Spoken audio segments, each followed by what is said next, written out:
Hello and good evening, everybody. Thank you so much for coming out for another race here on the Carolina Sun, or in the Carolina Sun Racing League here on Crown Jewel Racing Network. In the booth with me tonight, I have Bill the Masshole. Glad he's back. He was back last week, and glad to have him again. How are you doing tonight? I'm excited. It's good to be back.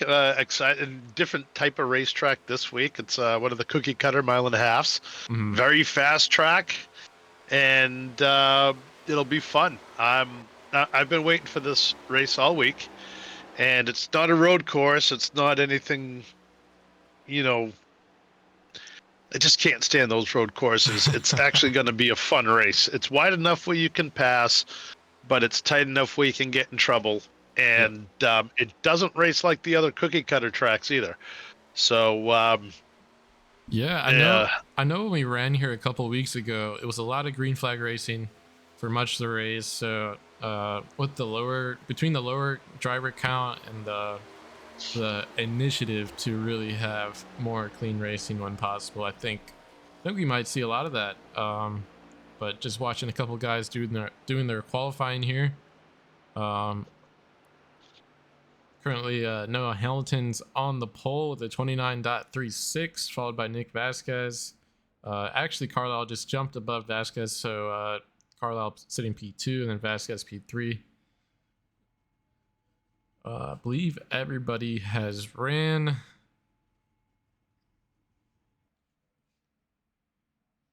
Trying to remember. So last week we had two races. We had Phoenix and Circuit of the Americas. Um, I know Phoenix kind of became basically an attrition race, really long green flag runs. I think only 5 cars were on the lead lap by the end of that thing. So, yeah. uh, wondering if we'll see more of the same tonight as far as the extremely long green flag stretches. But yeah, Las Vegas definitely a track that people can get aggressive and race a couple different lines here early in the run. It's definitely going to be a lot less cautions than some of the other races we've seen earlier in the year. So we have a lower car count, which is going to be a huge factor, and you're just not going to see the crazy wrecks that we were seeing before. So, it's going to be a lot of green flags. It's going to be a lot of strategy as far as pit stops and all that goes, and look for some fast times. This will be one of the fastest races we have this year, especially with how many laps are we going tonight? We're Uh, going 200. 200 miles. So I think it's what Yeah. 110 or let's see.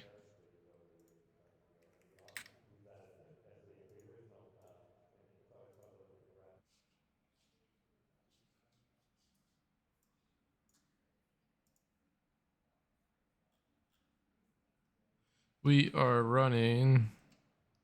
Oh yeah, you were right. 200 laps. 200. Okay. Yeah. So yeah, it's gonna go quick. So at 200 laps, especially without the cautions, we're gonna see green flag pit stops. That's gonna be huge. Mm-hmm. You better be up on your pit stops, and I hope you practice that this week because that's what's gonna happen tonight. And you better be good. You better not make mistakes. And we're gonna see guys get penalized for speeding on pit road. So we saw that last week with Corey Mott was running really good, and then he got caught speeding on pit road, and yeah, that killed his night. Yeah, and I think this is one of those tracks where the pit road kind of sneaks up on you, and then you can slide through your stall pretty easily here. I don't know. I've just heard that, and actually, I remember sliding through my stall here when I raced here a couple weeks ago too. So look for that to be. Yep. I mean, it's a factor whenever you're doing green flag stops. Every half a second less than that, you're in the pit stall. It's a lot of space on the track to have to make up on the back end of that. All right, looks like we're Yeah, but coming to grid. We have a quick special segment. We're gonna pull Tyler Bellinger in here just a second to chat with him. Tyler was out last week. Well, we'll pull him up. Let's see here. Mr. Bellinger, you're in the booth. You got us? Yes, sir. Hey, man. Glad to see you back. Glad to see the 88 back there rocking. How you feeling, man? Well, I don't feel like I died, if that's what you're asking, so that's a good sign. I don't know if you go for this type of humor, but I was telling Bill that if any night you wreck somebody for the win tonight, I feel like you deserve it tonight. So Yeah. you get away Yeah. with it. Yeah, it's been a wild week, to say the least. Glad to be back out of the hospital and home and my normal life, other than wearing a exterior defibrillator in case something bad happens again. So if I nonchalantly just turn right for Dale tonight, that's a bad sign. Oh God! Don't make me make that call on here now. Oh man! Well, I have a question for you. How is Elvis, and have you seen him lately? I saw nothing but a lot of black for about 14 hours, so I could not tell you. Well, you scared the hell out of us. Yeah, man. Sure, I was is going through hell. I was clinically dead for 27 minutes. Had to be shocked 3 times. Went without oxygen for 20 minutes, and I guess the best thing I can say if you're gonna go without oxygen for 20 minutes is go into it pretty retarded. That way, when you come out of it, you don't lose anything. So that's the best advice I can give. So let's put on a show tonight and have some fun. All right. Oh man, I love it. Awesome. Good to have you back, man. Yep. Thanks, nice to guys. have I you back, appreciate man. you. Good luck tonight. Thank you. That was Tyler Bellinger, driver of the 88 car. He was out last week with some scary health issues, but we're all glad he's back tonight here racing. Cars are off the grid. Just going to fly through these top 10 real quick. Noah Hamilton, P1. Cam Barnes, P2. Steven Carlisle, P3. Nick Vasquez, P4. Caleb Sheets, P5. Josh Stoltz in the 6th spot. Alan Phillips in the 7th spot. Tyler Bellinger in 8th. Tyler Krozak 9th, and Noah Hunt in 10th. That rounds up our top 10 there. All right. That guy. Oh man, a week ago he was clinically dead. Yeah. And he's cracking jokes about it. And man, I cut myself at work today, and it didn't need a Band-Aid, but it's just in one of those spots where it really hurts and is annoying. And I just, it hurts. Yep. And here's a kid that's been clinically dead for 25 minutes. I should have complained to him, see what he had to say. But it's good to have him back, man. It's so good to have him back. And hey, we're about to go green. Take us away, buddy. Yep, you see the pace car turn left on the pit lane there, waiting for the start of the race by the 24 of Noah Hamilton. Green flags in the air here at Las Vegas Motor Speedway. And we already have a car going down to the apron, 48. There, Tyler Krozak looking to make a pass early on the inside. He's forcing 3 wide through turn 1.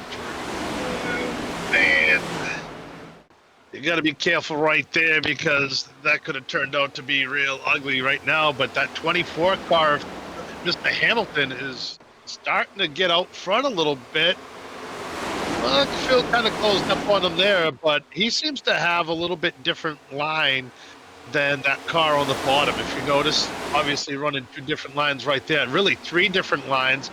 And now we're getting ready to go 2 wide into turns 1 and 2. Yeah, these guys definitely pushing hard here off the start. You see it's Josh Stoltz just on the inside of the 22. They had a couple run-ins last week at Circuit of the Americas, so obviously no quarter will be given either one of those drivers. See them come out 3 wide.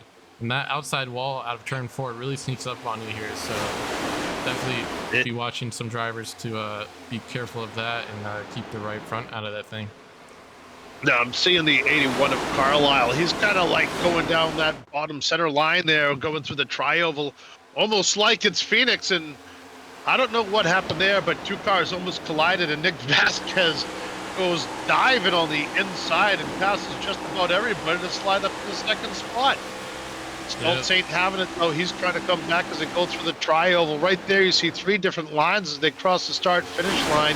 And Hamilton, once again, is going to lead the pack going into turns 1 and 2. Yeah, a lot of action here early. I was trying to pull up the results from last week, but we've just had too much stuff to call here.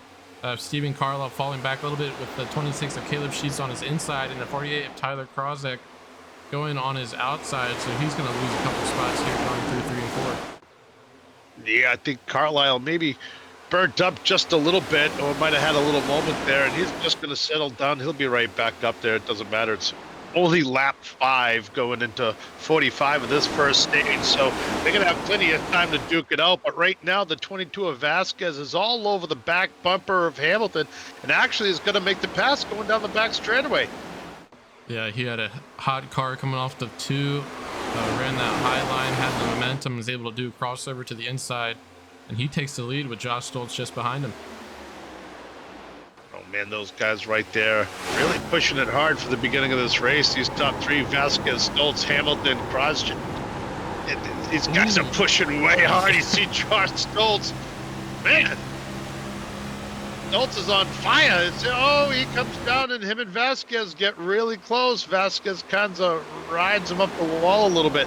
Vasquez didn't really change his lane, but that 43 car, man, he just went from the high line to the bottom line. You know, maybe he's got something. But right now it's the 48 and the 24. Yep. I was going to say that lap 24 and 22. I'm sorry, 24 and 48. They slide back ahead, but you see Nick Vasquez go underneath the 48 car there and kind of force him up the track. So now the 22 is back in second position. Stoltz looking to take third back, and definitely an interesting camera angle there. We're still tight racing here for the top 5. These guys are actually going real hard, not just in the top 5, but all through the pack as you see him spread out way down. Definitely guys are using 3, even 4 different lines coming through 1 and 2. They're spread out top to bottom all the way across, and right there, holy sheets, here he comes, the 26 car making a move on the inside. He's sliding up past the 7. He's moving up even closer to that front pack. We've seen a lot of speed out of him the last couple of weeks. So wait for him to break through. Last week he finished 3rd, I believe, right? We spoke to him after the race, so yeah, I believe we know he's got it in it. Yeah, we know he's got it in it. It's in him. It's just he's put it all together. But the season is still early, and right now he's looking out the front of his car thinking why he even bothered to show up racing, because it is uglier than kissing a bearded lady out in front of him. You see the 9 cars sliding everywhere, and just about everybody's just trying to hold on to the lap, it sounds like. Their tires are squealing. Yeah, very hard racing up front. Tyler Krozek pushing the 22 hard with the Stoltz riding his right rear quarter. He actually is able to get to the outside of him here. Yeah, I feel like we've had like probably 10 or 11 lead changes already here. Yeah, a bunch of cars in the wall. Bunch of cars. Yeah, Stoltz bounced off the wall, almost took out Tyler right there. The 77 is dropping like a rock. I'm not sure what happened to him. Yeah, he must have been one of the cars that went into the wall as well. Probably had 4 or 5 cars. I want to say Corey 77 was one of the hardest hits, but that car likely has some bad damage. You'll watch for him to come down pit lane. But I was saying, yeah, coming out of 4, that wall really sneaks up on you, especially when those tires start to fall off a little bit and you just you're way tighter coming out of 4 than you're expecting. But and obviously there too, when you're following the car in front of you, monkey see, monkey do, you just drive it straight into the wall. And Corey's known as a saver too. He's always able to hold on to his car to the end of the race, and I'm sure him and Julia are laughing at hearing me say that, because according to them, I say it too much, but too bad. My broadcast, not yours. Back at the end of the pack. So, but he's going out there, and you know he's riding in the back right now. He'd come down waiting for a caution, and the way some of these guys are driving, that's not going to take long. You see one car there riding really high. I'm not sure who that is, but you know, that 81, it's Carlisle, yeah. You know, what scares me about that is how high he's running, is if he gets in the marbles. We've seen the marbles be a factor in a number of races so far this year, so you know, it makes me nervous about running that higher line. Yeah, definitely put some heat in those right or that right rear tire, right front tire too. Um, but yeah, Carlisle was our race winner last week at Phoenix. And then Zach Johnson behind him and Alan Phillips in third. So Oh, I think man. we have all of those guys in the top 5 here except Johnson. He's sitting 14th right now, but a lot of fast contenders up in this top 5. Nick Vasquez actually leading for what seems like an eternity, even though I'm just saying because we've had so many lead changes early. Nick Vasquez has definitely been leading for quite a bit of time, though Josh Stoltz working his way back up to the bumper of that 22. And just behind the 48 and 9 are battling through 3 and 4. Oh. Carlisle is going to take advantage of that. He's going to look underneath the 9 car, though the 9 car may be able to maintain that momentum. See Carlisle underneath him going through 1 and 2. Trying to get the pass done here. And Krozik, man, he went up and hit the wall pretty hard right there. You know, that would have killed any other man. That would have killed the normal man. But Yeah. nope, not Tyler. He keeps on running, and he didn't even lose a spot. He's still in the 5th spot. But, you know, you see a car like that, we saw Mott hit the wall. You know, I guess it really does matter where you hit the wall. You want to hit it on the door and not on the fenders. Oh, man, they are so close right there. Look out. Hold your breath, people. That's some pucker factor right there. One car going way up high, almost too close to that wall, but somehow they survived coming down the back straight. 88, we were speaking to him earlier. He's starting to move up a little bit. Yep, keeping an eye on our buddy Tyler Bellinger. Started 8th, has fallen back a couple spots, but still early in this first stage here, so look for him to continue to work his way up through this field. I hope that at the bottom of his little telemetry there, I hope that's his RPMs on the bottom and not his heart rate. So he's battling it out right now, and he's out there having fun, man. And I'm just so happy to see him out there. Just, oh man. Yep. I think of what just happened to him. Yeah. So, one of the, you know, we brought it up a couple of times. One of the nicer guys in the league too. So I mean, that's why. You know, if this was me that it happened to, you know, you probably wouldn't even have gotten a T-shirt out to me or anything. But you know, this guy here has an issue, and you know, we all like the guy, so it's kind of a family thing, you know. Yeah. Just really good to see him out there. See one car there, the 26 of Sheets. He's going way down low.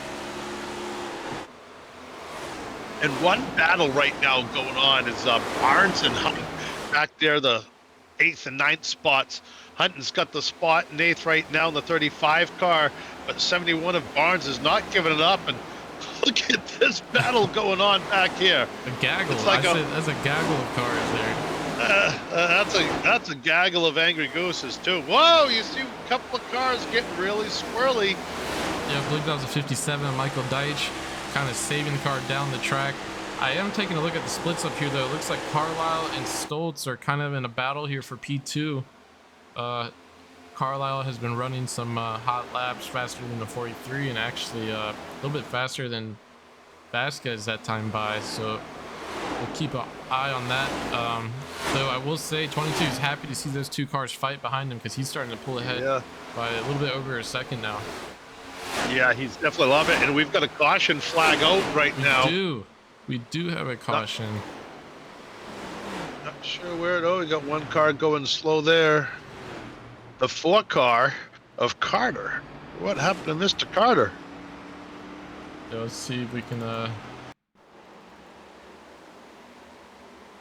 It looks like coming out of 4, the 4 car's just upset, a little bit loose. Oh man! And it's good that he was able to get that car stopped because once you get onto that grass, Oh, he's still saving that thing. he saved it, man. Heck yeah, he saved it. Nice job. Man, he was sliding everywhere right there. Oh, yeah.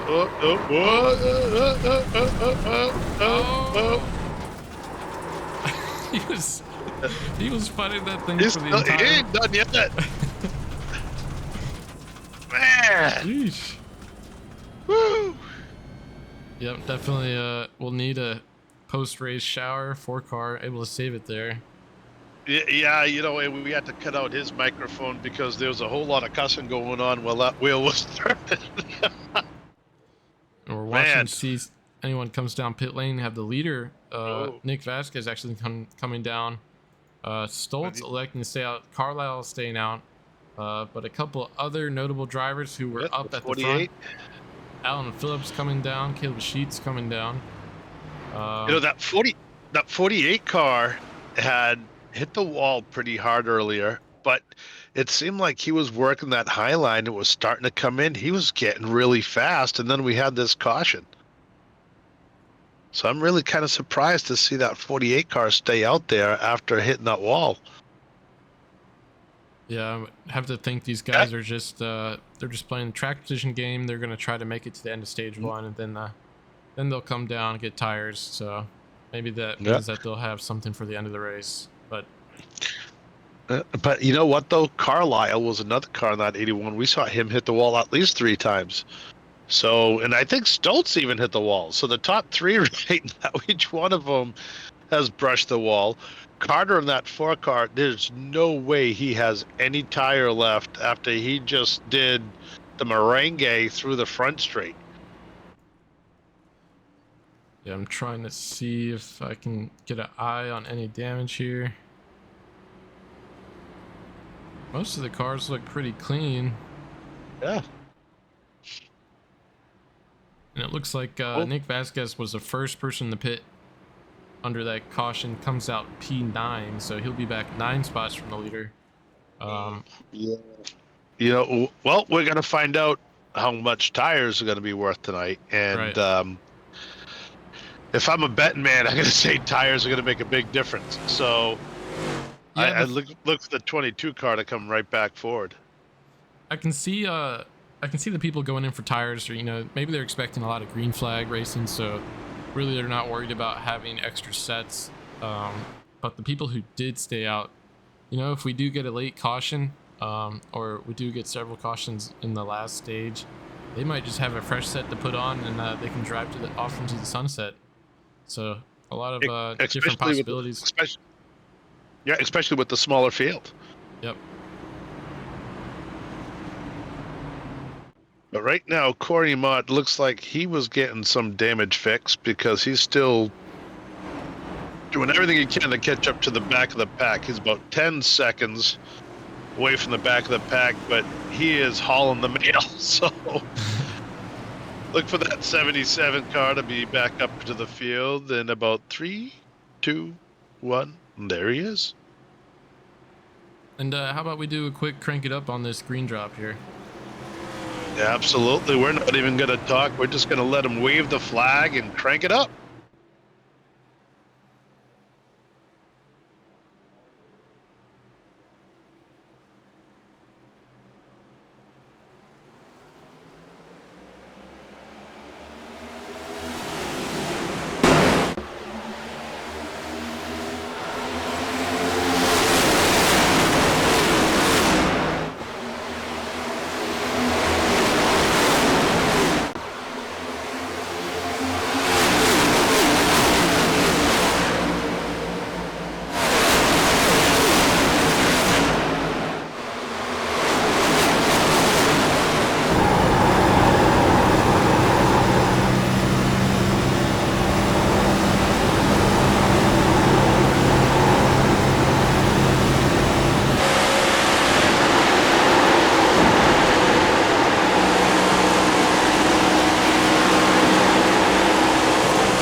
coming out of the Crank It Up, we have a lot of action going on the track in the top 5 there. Always love getting one of those in, but seems like whenever we do have a lot of stuff happening. We see Nick Vasquez has been able to drive back up to P2 from P9 on that restart. Yeah, I guess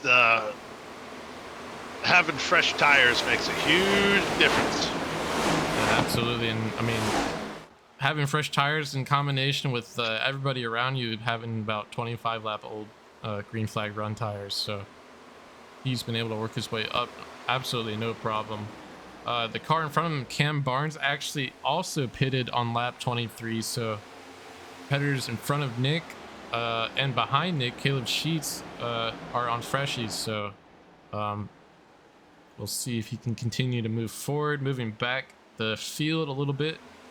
Some of the guys who didn't elect, including Stephen Carlisle here, I would say Carlisle's doing a pretty good job holding on to that P4 so far, considering he's on old tires. Yeah, I'm really surprised to see that. And did the 35 of Hunt, did he pit? Yes, he did pit. Yeah, Yep. he did. Yeah. And he's another one coming through the field pretty fast right now. He's starting to close in on that top 3. He's ripping off some pretty good laps right now. Yeah, I did just give Carlisle a shout out though. He just got passed by 2 competitors in 1 lap, so really that tire degradation is really evident, and the guys who went in for fresh ones are kind of having a field day. You see the 48 of Tyler Krozak get loose and almost come down and take out Ted Lisby there in the 44. Those 2 were able to keep it rolling. Almost a bad accident there that could have taken out a lot of people in the field. Yeah, that would have been a difficult one to watch right there too, because he was just on the gas right there coming out of the corner.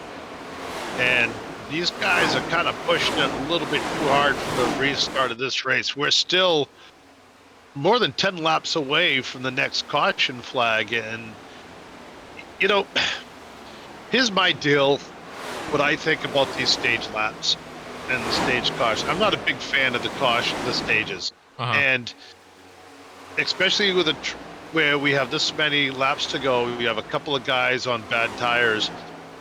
I'm not going to start pushing my car until there's about 5 laps to go in this stage, because as you see right there, the Pepsi machine goes up of Hunt, and he just barely touches the wall. And you also have the 48 car having some issues going through the trioval. So, you know, you don't want to be the caution with 10 laps to go before the next caution. Just take it easy, and you know what, these stages, as you see guys right there pushing it too hard, almost took each other out. The stages don't mean anything. I'm sorry, I know there's points involved, whatever. You don't get anything unless if you got to finish the race. Yep. So keep your car in one piece, make it to the end of the race. So yeah, that's my philosophy. There's definitely 2 different trains of thought. There's some people who think like they can come out and put up strong stage performances. That way they have something to show for if something goes wrong in the end. But driving aggressively, trying to get up through the field to get those stage wins can put you at risk to damage your car or just not finish the race like you were just saying, which to me, having a DNF and falling back to the back of the field here is it's not always worth it. So just depending on where you are, depending on how the tires fall, how the cautions fall through the stages, it might just be perfectly fine. Just save your stuff and drive it for the win there at the end. Coming back up front, it looks like Nick Vasquez actually took the lead from Cam Barnes. I'm not 100% sure. Let's see if we can go back and see. I don't know if Cam Barnes got loose out of 4. Oh, it looks like that's exactly what happened. He got loose, saved it up into the wall. 22 was able to drive on the inside and take the lead away from Cam Barnes. Yep, he didn't panic, just let it happen, got it straight again, and he's right back in the throttle. Now he's going to take a lap or 2 to get his head back into order, and he's just going to be right back up there, hanging out in second place behind the 22 car.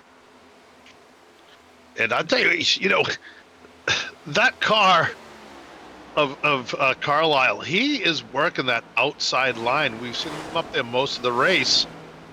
And remember at the end of that stage, just before the caution came out before the end of that last stage, he was making that outside lane work, and he was flying. Not the end of the stage, excuse me, the last caution flag. He was absolutely flying, getting that outside lane to work. We're seeing him out there again. Oh. Yeah, just brushing the wall there. I know it looked like a little bit of a tap, but even just skimming the wall there can kill your momentum for about half a lap. But it's definitely going to cost you a tenth or two. Yeah. Yeah, but he's electing to run on that second hash, which is a little bit higher than other people normally run. I mean, I've always been told run the line, depending on your setup, run the line and then move up to that between those hashes as the run goes on. But you see Carlisle here on about 40 lap old tires now electing to run a little bit further higher. Where are we tomorrow night? Tomorrow night, is it Martinsville?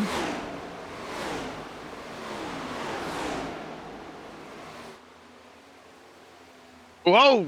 And once again, we see that 48 car there getting way loose. Is that the 48 car, or was that the 26 of Sheets? Right there, just had a moment. 44 car, Ted Lisby, and then 35, Noah Hunt. Sorry, tomorrow we're at Homestead Miami Speedway. Homestead Miami. Yeah. Never run Homestead. Do you have to shift at Homestead in one of these cars, or are you running full throttle? You are shifting, yes. Yeah. Oh. Yep, looking through the field here, looks like we have a couple tight battles. One including, looks like the 44 Ted Lisby, 9 car of Alan Phillips.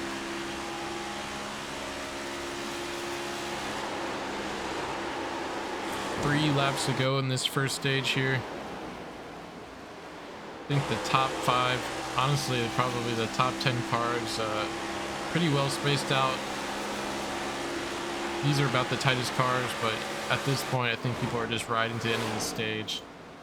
But you do see the 35 actually get sucked up to the back of the 44 now. He's in the draft, so these 3 cars are all fighting for a position here as they work their way around the 07.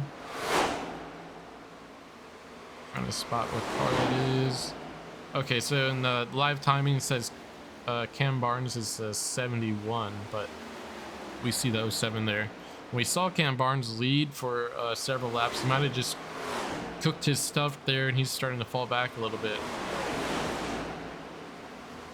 You know, I don't think the track temperature has changed much yet, and I'm not sure if this race is early enough, but if we get a cloud cover or it gets dark and the lights come on, that is going to change this race dramatically. But with only 200 laps, I don't think that we are actually going to see that happen tonight.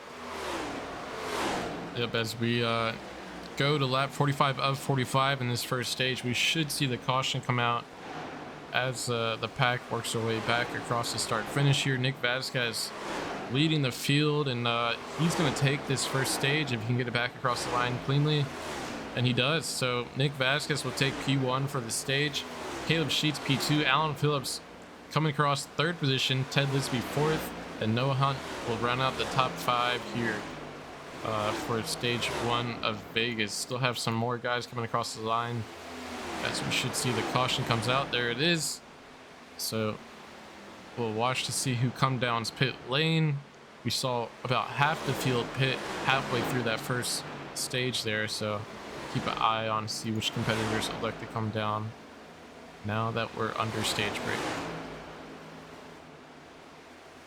Now we have Vasquez seems to be the class of the field so far this race.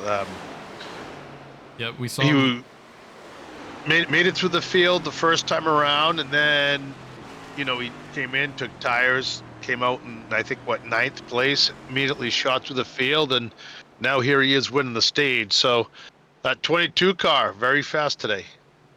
Yep, we saw him lead some laps when all the competitors were on even tires. I believe he was actually leading when he went down pit lane to get fresh tires halfway through the stage. Yep, so, he was. able to come back out and drive back up to the front. See if comes down to get some more tires. Yep, so he'll be coming back down.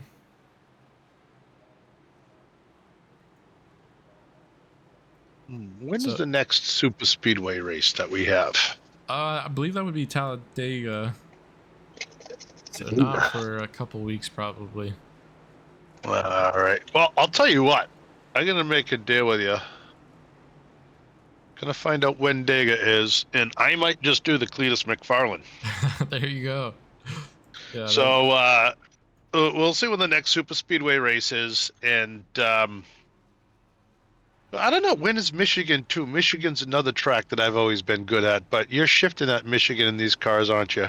See, I hate shifting. I want to be full throttle. So- Yeah, I don't think Michigan's till a little bit later. And it looks like Caleb Sheets actually comes out ahead of Vasquez Whoa! Whoa! off the pit stops. Caleb Sheets ran a 14.37 pit time. Vasquez ran a 15.38. I don't know if 26 Wow. nailed that stop or if he took two. No, I don't think he did. I think he just nailed the stop. Maybe he took a little bit less fuel. Who Yeah. knows? But that was a great pit stop. And hey, he's out front right now. But that 22 car has been fast. Right now, we have the two fastest cars that we've seen in first and second right now. So Vasquez has been extremely fast, and Sheets has been extremely fast. He's been in the top, 5 or 6 all night long.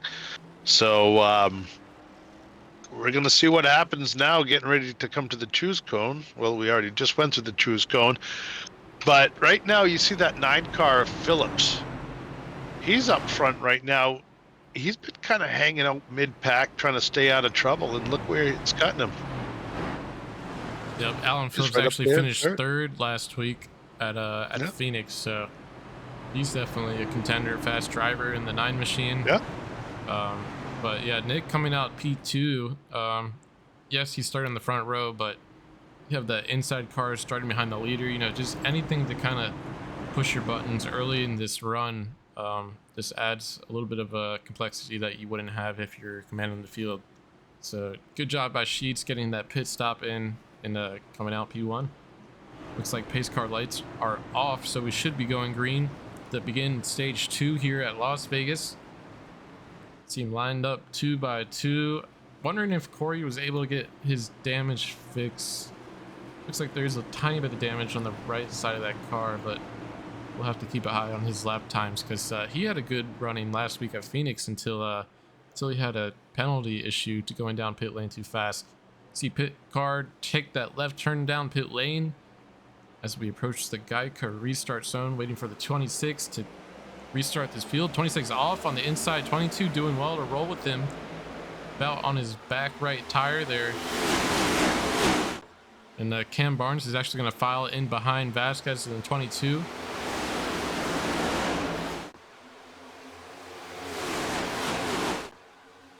Have some guys fanning these out in the guys are- back. Almost 3 and 4 wide towards the back there. And just put a question in our we'll think. But Sheets right now is holding his own, and I don't know if Vasquez is saving or if Sheets is just pulling away. I told you earlier that I think Sheets is going to break through soon this year. Anyways, Yep. he's definitely a contender to win a race. Could this be it? Yeah, Maybe this is just his time, because so far he's been the only one to really race with Vasquez, and Vasquez gets him on the inside there. yeah, it looks like he spooked him And I just a little think bit. that the cars behind him, Yeah, you saw the yeah, 26 the cars kind of. behind him almost take the air off the back, right? Just dance around a little bit. The guys came up behind him, and it looked like it took the air off the back of his car, and he had a Yeah. little bit of a moment, and that Yep. was it. Potentially, yeah. Yeah, I just thought he got a little bit spooked by the 22 there, but, the cars behind him could have packed some air and got him loose coming out of 4, so that allows the 22 to slide underneath him there. Wow, once you get these cars side by side, it just works like an anchor because Vasquez is loving seeing them side by side, and he's going to try to pull away right there.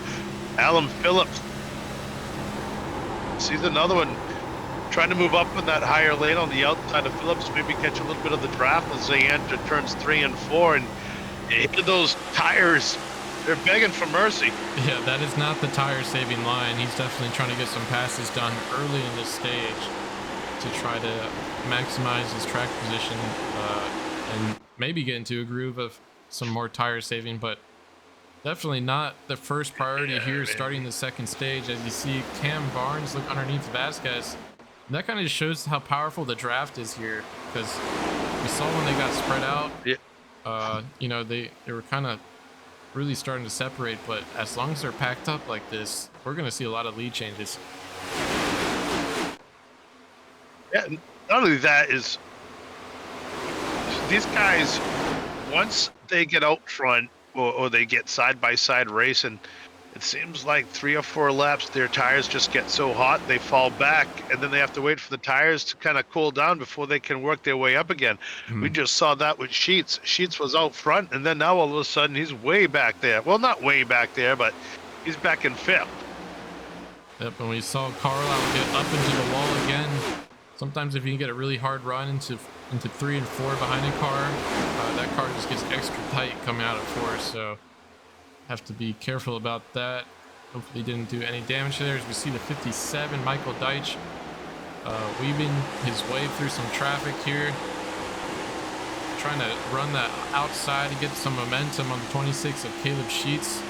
The top 4 cars have separated themselves a little bit from the rest of this field. Currently Barnes in 1st and Alan Phillips in P2, but Nick Vasquez trying to work his way on the inside there. So we see side by side going down the front stretch for the lead. Alan Phillips is going to put a power move on the outside of Cam Barnes here.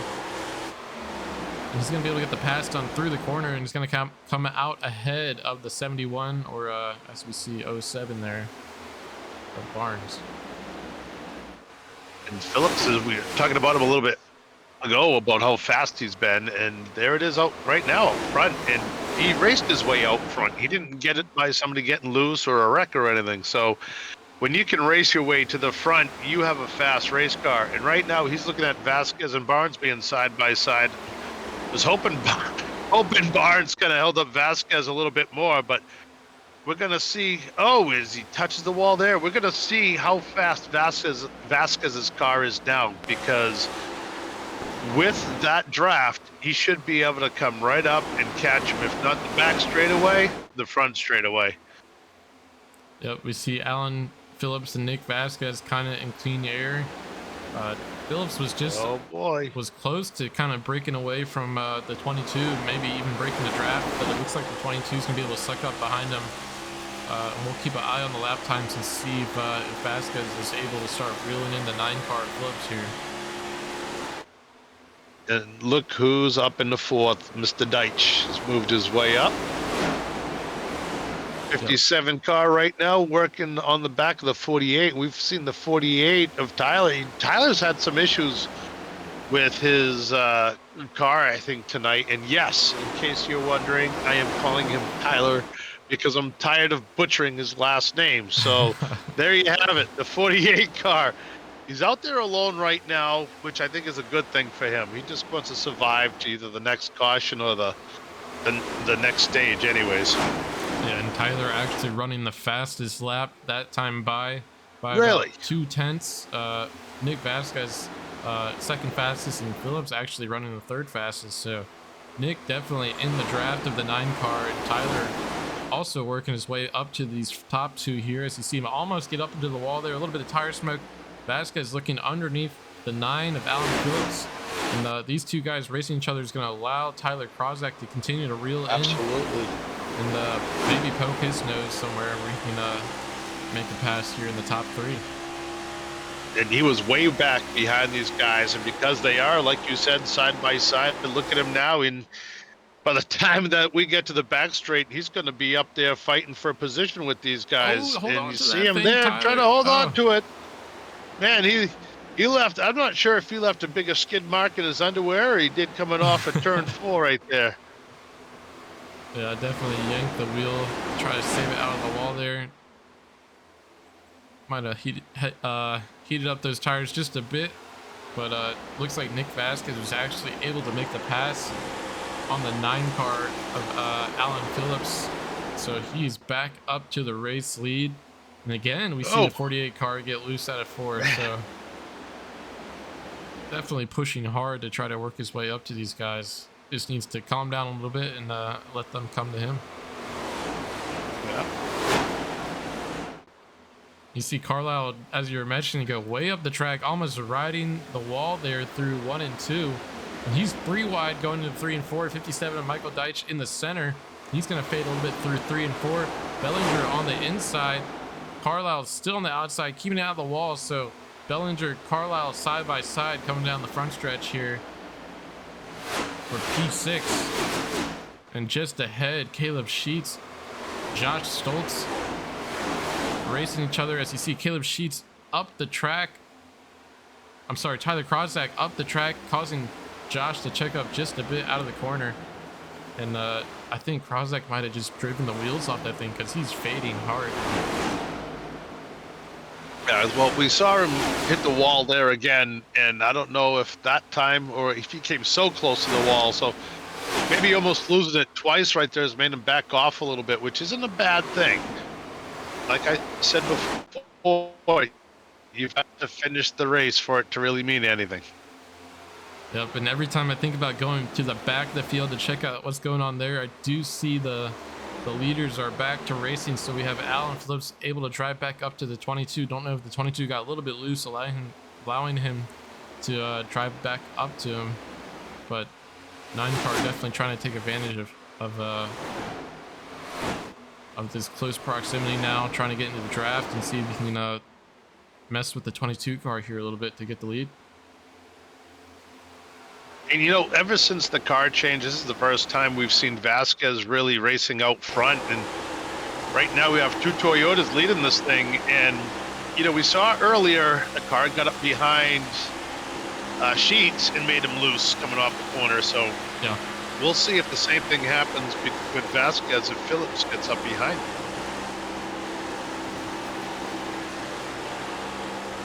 Yeah, and these guys are running about identical lap times right now, so it's going to be tough to make a pass with that. As we're 23 out of 45 laps in the second stage. No cautions since that first caution there about halfway through the first stage.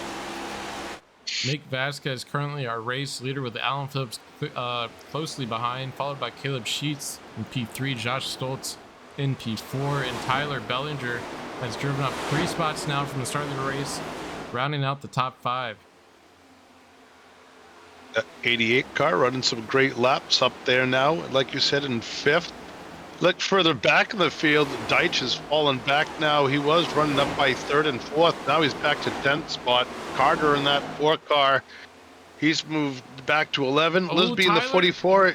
Tyler Oh no, down the hold track on to into it. the grass. He's able to save it. Man, Oh man. wow. Man, he was holding on to that thing like you do when you call your wife the wrong name. Yep. Woof. You see him maybe make contact with the 44 just enough to upset the car, and once Yeah, you go into I the think grass, so. it's really no telling what's gonna happen. But he's able to save the car there down the front stretch.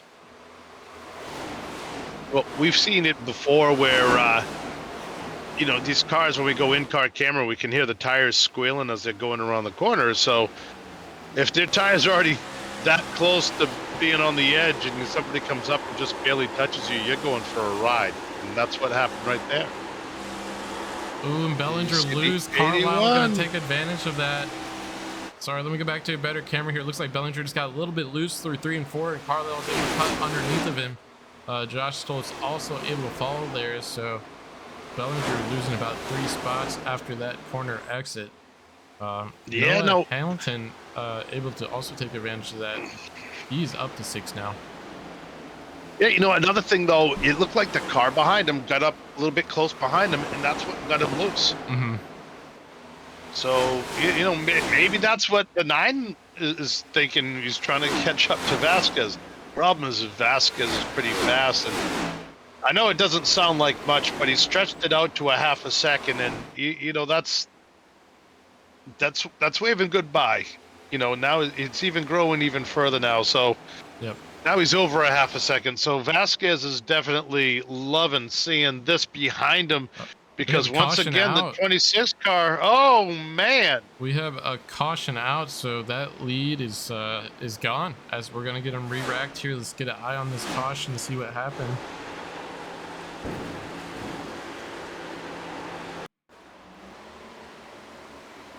Looks like the 28 car, Jonathan Ledger, and the who was that? The 86 came together out of turn 2. It looks like Jonathan got a little loose on the outside, came down and kind of. There he is going loose, and yeah, no, the 86 got loose, came down the track and collected a 28. That's what it looks like. Yo, I got the numbers side backwards there. I'm sorry. No, it's all good. Yeah, look at that. And John Ledger had nowhere to go. Eesh. Nowhere to go. Yeah, and that's a hard hit on the inside wall there, so. He's definitely gonna, you know, the Paint King, definitely an innocent victim on that one, but you know, it's nothing the 86 can do but apologize, you know, and I mean, yeah, you feel bad when that happens, but you know, it's, watch this here, he just, Ledger sees him get a little bit high there, and oh man. And Ledger on the binders trying to slow that car down. Yeah, the thing did not sound very healthy while he was pulling away. Yep, so looking through the field here, we did have some guys pit. It looks like Caleb Sheets elected to pit. Let me just read off who didn't pit. So Vasquez, Phillips, Hunt, Lisby all stayed out. Basically all the cars after them elected to come in and get tires here. So I am seeing some of the names that did not pit that first caution about halfway through the first stage, electing to pit this go around. Obviously Vasquez pitted that first stage halfway through. He's staying out now, so he's going to be pretty much in the position that competitors were when he went in for fresh tires halfway through that first stage. One car that I've been keeping an eye on, we haven't seen him for a while. He was involved in a wreck earlier, the 77 of Corey Mott. He's in the pits right now, and he's been hanging out towards the back of the pack, and he keeps coming into the pits. So I don't know how much damage he had, but he keeps coming in to repair his vehicle. So don't be surprised if you see him sneak up to the front of the pack at some point in this race. I think he's kind of playing possum back there, getting all that body work done, getting the car fixed the best he can. And then all of a sudden at the end of the race, he's going to have a fast race car. And because he's running in the back of the pack, he's saving tires. So he's probably going to have a sneak attack with a fresh set with like 25 to go. Yeah, I mean, the fact that he's had any caution through these stages is definitely good luck. We see a lot of times Vegas go green for a very long time, so you'll have this caution to get some damage fixed, and then again the stage caution on lap would it be lap 90 that they throw the caution. So we'll keep an eye on the 77 there. Working our way back up to the front of the field, we see the pace car lights are off. 9 car of Alan Phillips will start under the 22 car electing the top line here for this restart. Vasquez, not an easy pass, so regardless of his tire condition, he's gonna be a real tough pass for a lot of the guys behind him, whether it be through pace or just positioning. We see the 22 car get a good leap off the restart line there. Now we're green flag again here in the second stage of the Vegas 200. Falling back a little bit, it's that inside line. Looks like that's still stalling a little bit. We see 3 wide, almost 4 wide through turns 1 and 2. Vasquez able to jump out to a huge lead. Bunch of cars stacking up mid-pack here. 88, 44, 35, 45, 43, all working for the same positioning coming through turns 3 and 4 here. Gonna have to get this sorted out. See Caleb Sheets or Krozak up into the wall just a tiny bit. And that looked like Snuffleupagus trying to get through a cat door right there. You had about 5 guys trying to get to the same piece of real estate. Somehow they kept it together. And right now at the front of the pack, you're going to see Vasquez now trying to battle with Carlisle and Sheets. Sheets, we've seen him be very fast. He's the only one that's been able to hang with the 22 car. And right now Sheets is headed to the front. He just sent Vasquez up high. Vasquez is going to lose a couple of spots right now with those older tires. And the 26 car is on fire, and he's going to target on the back of the 81 of Carlisle. Yeah, I think Vasquez actually backed out there, just made the smart decision. He saw the cars above him, below him with fresh tires. Lived to fight another day there. He's backing out. He dropped back the P8 now, allowing these guys with the fresh stuff to battle here. So we see up at the front here, top 4. Carlisle, Sheets, Bellinger, Stoltz, all battling for this top 4 here. On board with Bellinger, looking underneath the 26 of Caleb Sheets. Doing well here to keep it on that white. Coming out of the corner, he's going to have less momentum than the 26, but running that low line definitely will be able to help him save his stuff. As we see Stoltz actually look under Bellinger here through 3 and 4, forcing the 88 up the track just a bit. They're going to come out side by side out of the corner exit. Bellinger touching the wall a tiny bit, but he's able to pull ahead of the 43. I think that touching the wall kind of straightened his car a little bit. I thought that was going to be really ugly because you saw him kind of drift him up. I thought he was going to hit the wall and come down on him, just like we saw earlier with Ledger, where Ledger got the boot from Bogdan and kind of sent him down through the infield. And unfortunately, that put Ledger down 1 lap. And to be honest with you, I think the Panking is lucky to be down just 1 lap after the hit he just took. Yeah, that was quite the impact. Don't think that car is going to be running anywhere near 100% for the rest of this race. No, but he will if we stay green to the end of the stage, which is about 7-8 laps. He's going to get the lap back. So he's still in pretty good shape so far. Yep, this we see the top 5. Probably looks like the top 7 here. Yeah, top 7 here starting to string out single wide a little bit as we approach this second stage. Green, what is it? The green checkered flag or whatever. We'll probably see some moves made here to try to advance their position for this second stage finish. See Bellinger look underneath the 43 of Josh Stoltz here, come to the start finish line. They're going to be side by side heading into 1 and 2. We saw 43 get the pass down on 88 a couple laps earlier, so the 88 trying to return the favor and pull ahead of the 43 if he can.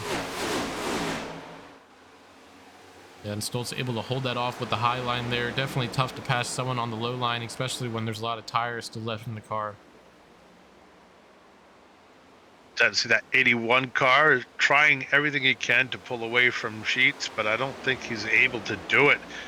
Stoltz now closing even closer, and you know, Stoltz, we haven't really talked that much about him, but he's been towards the front of the pack the whole entire race.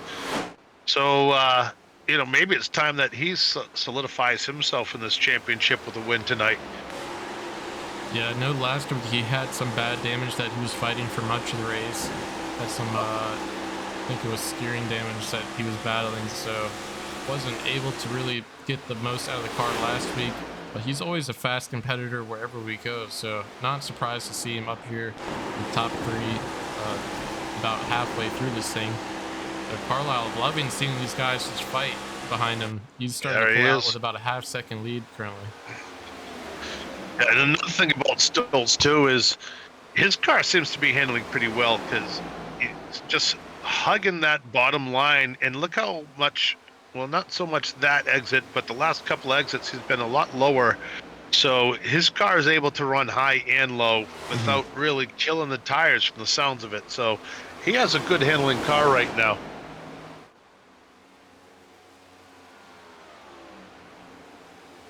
And one guy, where is he? There he is right there, the 22 Vasquez. He's fallen all the way down to 13th position right now. So those tires really made a huge difference. Yep, I mean, he should know he did the same exact thing that first stage that he's experiencing currently, but once the stage is done, we'll probably see him. Well, we will see him go and get fresh tires, and I mean, knowing him, he's going to drive hard back to the front of this thing. Yeah, I think, he's definitely knows that he's one of the contenders to win this thing. And, maybe he's just setting himself up. Oh, you see two cars there get really squirrely as they touch on the bottom line right there. See him working the way around Legger there.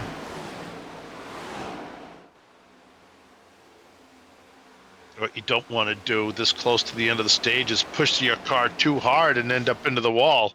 Mm-hmm. Like I say, we saw it by the end of the last stage. Oh, you see the two cars come together out of the turn 4 there, able to save it. 26 and 88 get up into each other, coming out of 4.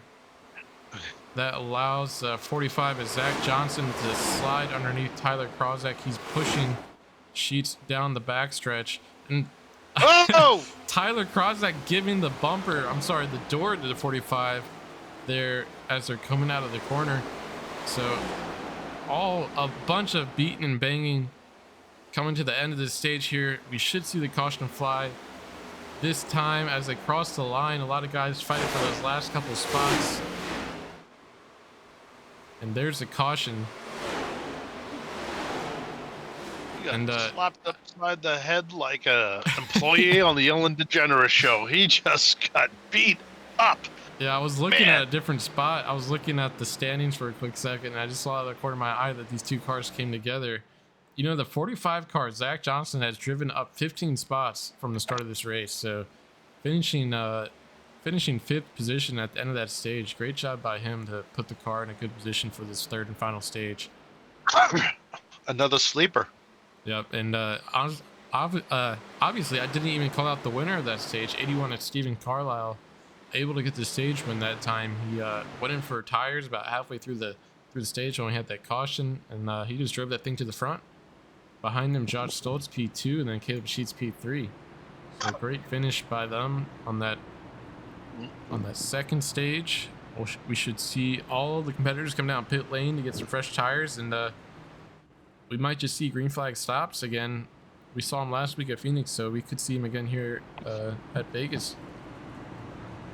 And Carlisle, driver of the 81 Ethics team car, and which reminds me, just some heartfelt advice. If you're looking for any type of dog or cat, look into a shelter other than a breeder. There's a lot of great dogs still across the country, thousands and thousands of dogs and thousands of shelters across our country just looking for good homes. And there's nothing like a mutt from the pound to be loyal and to really be loved. I have 2 of them that I've rescued over the past couple of years. I'm a big fan of adoption. So on behalf of Mr. Carlisle and myself, please spay and neuter your dog, a cat, and be a responsible pet owner. And if you adopt a cat, just take care of them. You're taking responsibility for a life. So on behalf of Ethics Racing and myself, that's going to be my political statement for the day. Yeah, absolutely. And looking at the pit times, Carlisle coming out after 7 seconds, Barnes just after 6, and Jim Mott an 8-second pit stop. So I think we might have just seen a couple of right sides only. Yes, stops. we did. So aggressive, super aggressive move by the one car of Jim Mott. Interesting to see that. Haven't seen that side of him.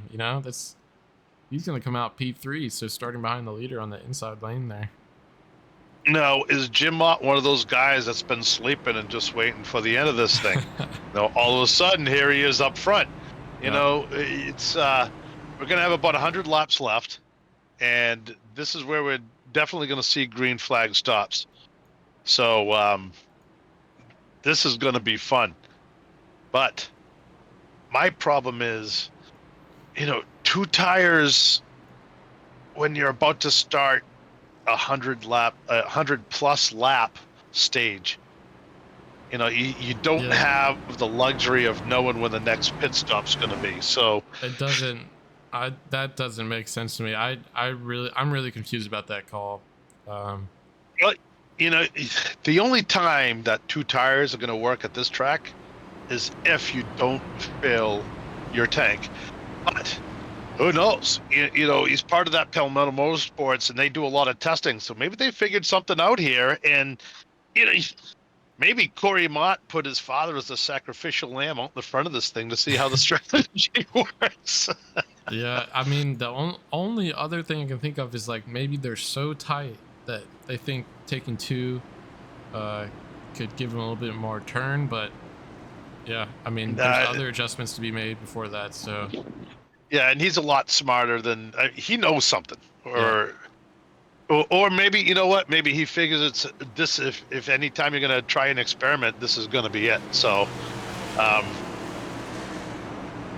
we are gonna see another caution, and so far it seems like every caution we've had have split the stage, and we're about ready to go green one more time. Yep, you think there'll be another caution? We'll just have to wait and see. I'm hoping for green flag stops, but green flag's back in the air for this third and final stage here at Las Vegas Motor Speedway. As you see the 48 Tyler Krozak look on the inside of the 07 there of Cam Barnes. He's going to be able to get the pass on and take P2.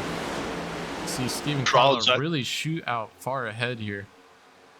Yeah, Krozak obviously got tires because he came through that corner with a huge head of steam, and he comes rifling into second spot Zach right Johnson now. Around, up into the wall. He's still trying to save it. Up into the wall still. No! Caution comes out. We were talking about Zach Johnson, how he had worked his way forward and kind of snuck in, and it looked like he just got loose and overcorrected right there. And man, his car, yeah, he's got some damage there. Yeah. Man, yeah, he looks like he just got a little bit loose through mid corner, and cold tires just wasn't able to get it saved and smack the wall a couple times, bringing out the caution. Let's take a look. That's uglier than your friends catching you on a moped. Oh yeah, did he have help? You know, it looks like Deitch might have gotten into him a little bit. 22 is below Deitch. Oh no, Yeah. I think. Wait a minute. Back that up again, and let's go in car with the 22 to see if the 22 touched this 57. Sure. Let me pull it up here. So we're on board with 22. You see coming down the backstretch. Deitch just off to the right side here. Oh yeah, so a little bit of contact, sending the 57 up. 57 being sent up into Zach Johnson, and Zach Johnson being sent up into the wall there. So a little bit of a chain reaction there causing that. Now the 57 looked like he was trying to make it 3 wide a little bit. Vasquez, he was not clear of Vasquez. I think he was trying to slide underneath the car. I think the 57 was trying to slide under the 45 and thought he was clear of the 22, and just kind of, because the 22 hadn't moved. Right. The 57 came down on the 22. They made contact, which sent the 57 up into the other car, and that's just hard racing. That's all that is. And look who's in the pit getting repairs. See the 77 Corey Mott. We were just talking about him, saying he needs a couple more cautions to get all of that race car fixed, and we're not going to be surprised to see him move back up through this field. So lucky for him to get an early caution there in this final stage to try to get some more repairs done to that car. Now we saw Jim Mott, he started third and he's fallen back to 6th in just those few short laps. I think those 2 tires are kind of showing their ugly head right now, but look at the top 5 right now, the top 6, all bow tie. And there's only 2 Yodas in the top 10. Everything else is bow ties.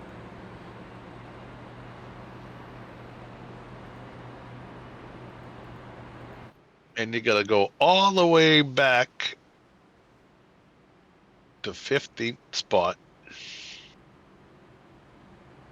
Oh, before there's a Ford. Yeah. That's where you can find the first F word. You know why they called it Ford, right? The I other thought F word was 'cause already the name, taken. right? Oh man. I'm just kidding. I joke about Fords and Mustangs and all that, but I'm actually putting a Mustang suspension, transmission, and Coyote engine into my 1950 lead sled that I have. So, Oh, cool. That's fun. yeah. So that I make fun of Fords, but I love all cars. It just I've always been a Chevy guy, which has gone so far downhill the past few years. And there goes the pace car right there, pulling the old Danica Patrick down to the pit road. And we're getting ready to go green. And the 81 of Carlisle gets out in front in the outside lane. I saw a little bit of tire spin from Barnes. So hopefully he doesn't get checked up too much right now. And they're about ready to go 3 wide going into turns 1 and 2. Are they going to be able to hold on to it? Wow, man, they're sliding around everywhere, especially further on in the back. And right now, that 24 car is trying to work his way up with the 22. Yeah, and you see the 26 actually. I think Carlisle might have gotten to the wall there because the 48 and 26 are able to slide by. Carlisle dropping fast, now being passed by the 22 as well. So issues for our leader. He's still up into the wall. He might have broken something there. Not 100% sure. Might have to go back and take a look. But Tyler Krozak is our race leader currently, with Caleb Sheets just behind him. Yeah, we saw these two battling out further on, but here comes that 22 car behind him, and we know the 22 car is fast. As right there, you see him just pulling alongside of Sheets. Yeah, Sheets got loose out of 4 there. He was a little bit sideways, but that allows 22 to get positioning through 1 and 2. And he should be able to get this pass done. It looks like the 22 is just a little bit better off the corner. Mm-hmm. And, that's where all your speed comes from, is coming off the corners. These ARCA cars, you can't drive the car off the rear tire like you can do in the ARCA series. Right. But, these cars don't handle like any other race car. And that's one thing, you see 2 cars right there. The 77 car of Alan Phillips car. almost coming together, entering the corner through 1 and 2. As you see again, coming together through 3 and 4. 9 car getting almost turned sideways, floating up towards the wall. 57 is able to complete the pass, but he's going to have an angry Alan Phillips behind him when he comes back through. Stoltz also looking underneath the 9 car, trying to get the pass done, making the most of that contact he just had in front of him. So 57 able to drive ahead. We saw him involved in that last caution that we saw. Mostly just unscathed. So he's up 11 spots now, rounding out the top 5.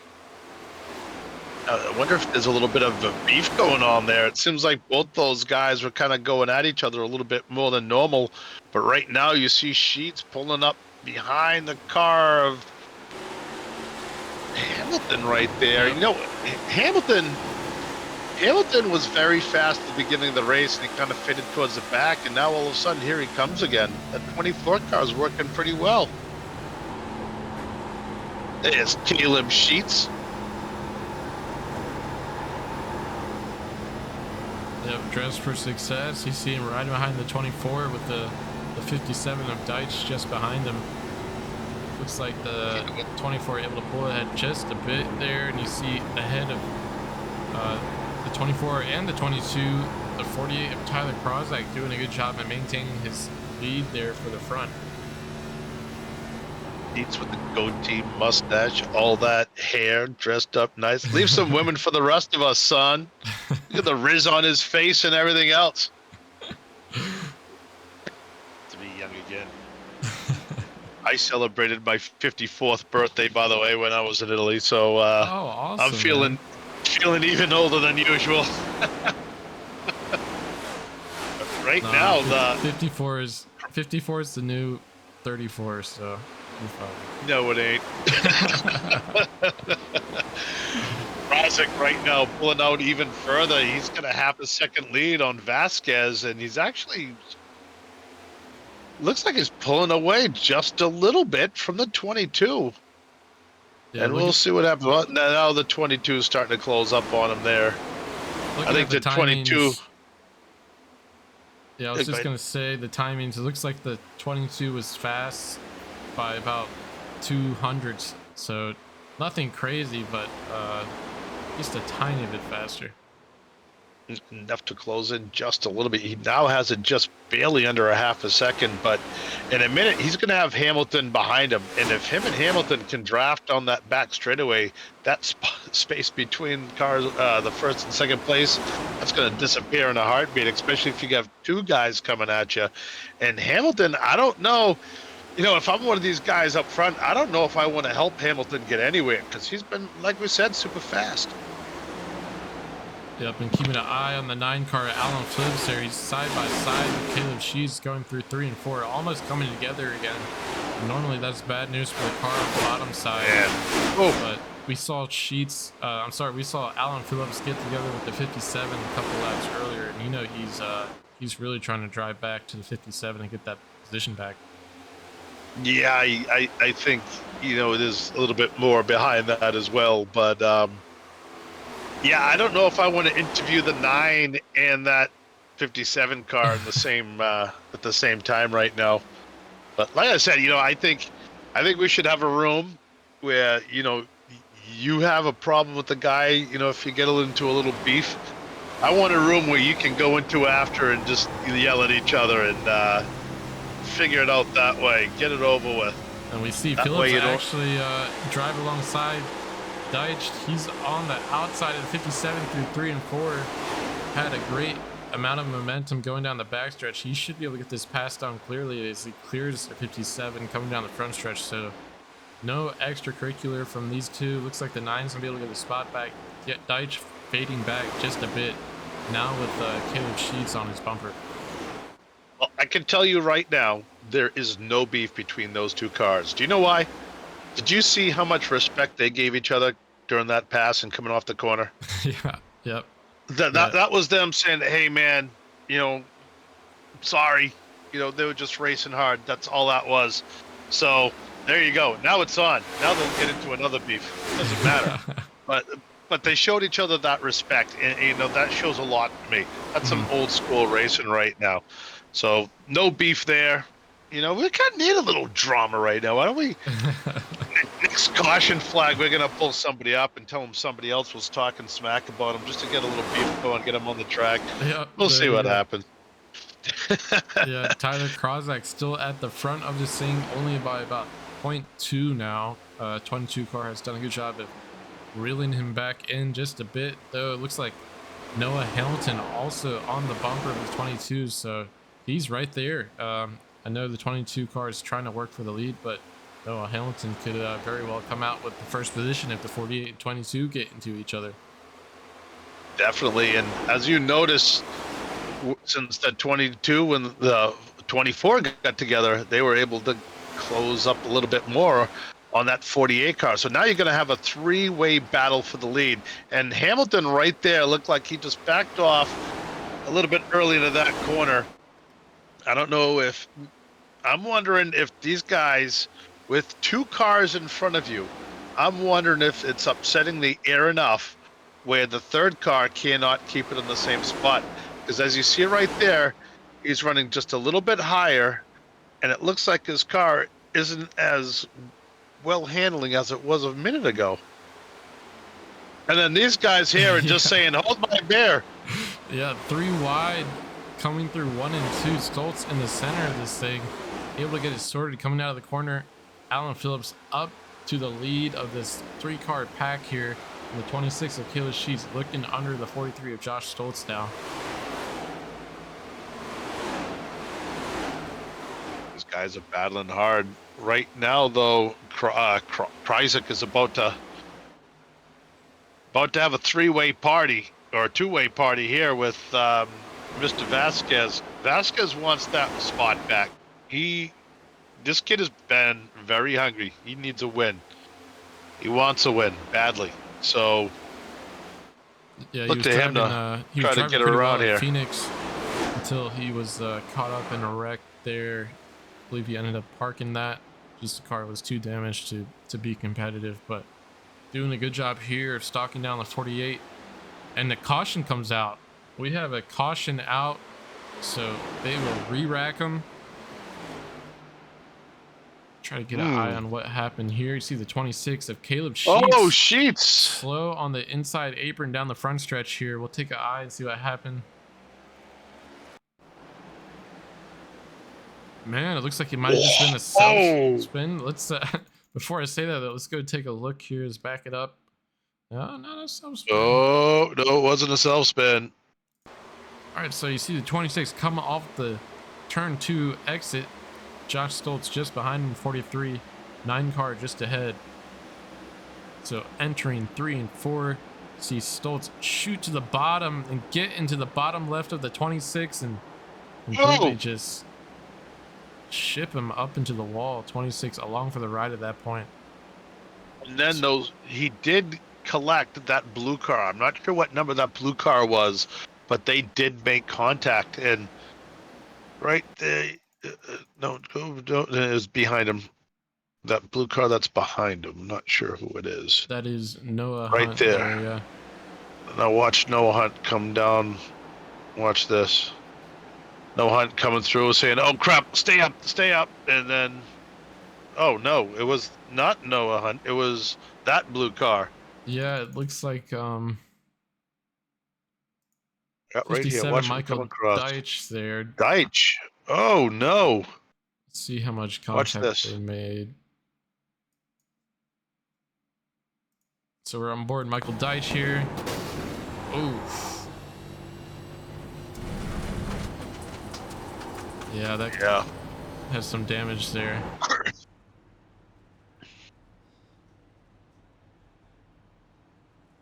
Yeah, I mean, so tough racing. Trying to sort out in my head what I think about that. I don't know. The 43 looked like he was pretty committed to the bottom for most of the corner,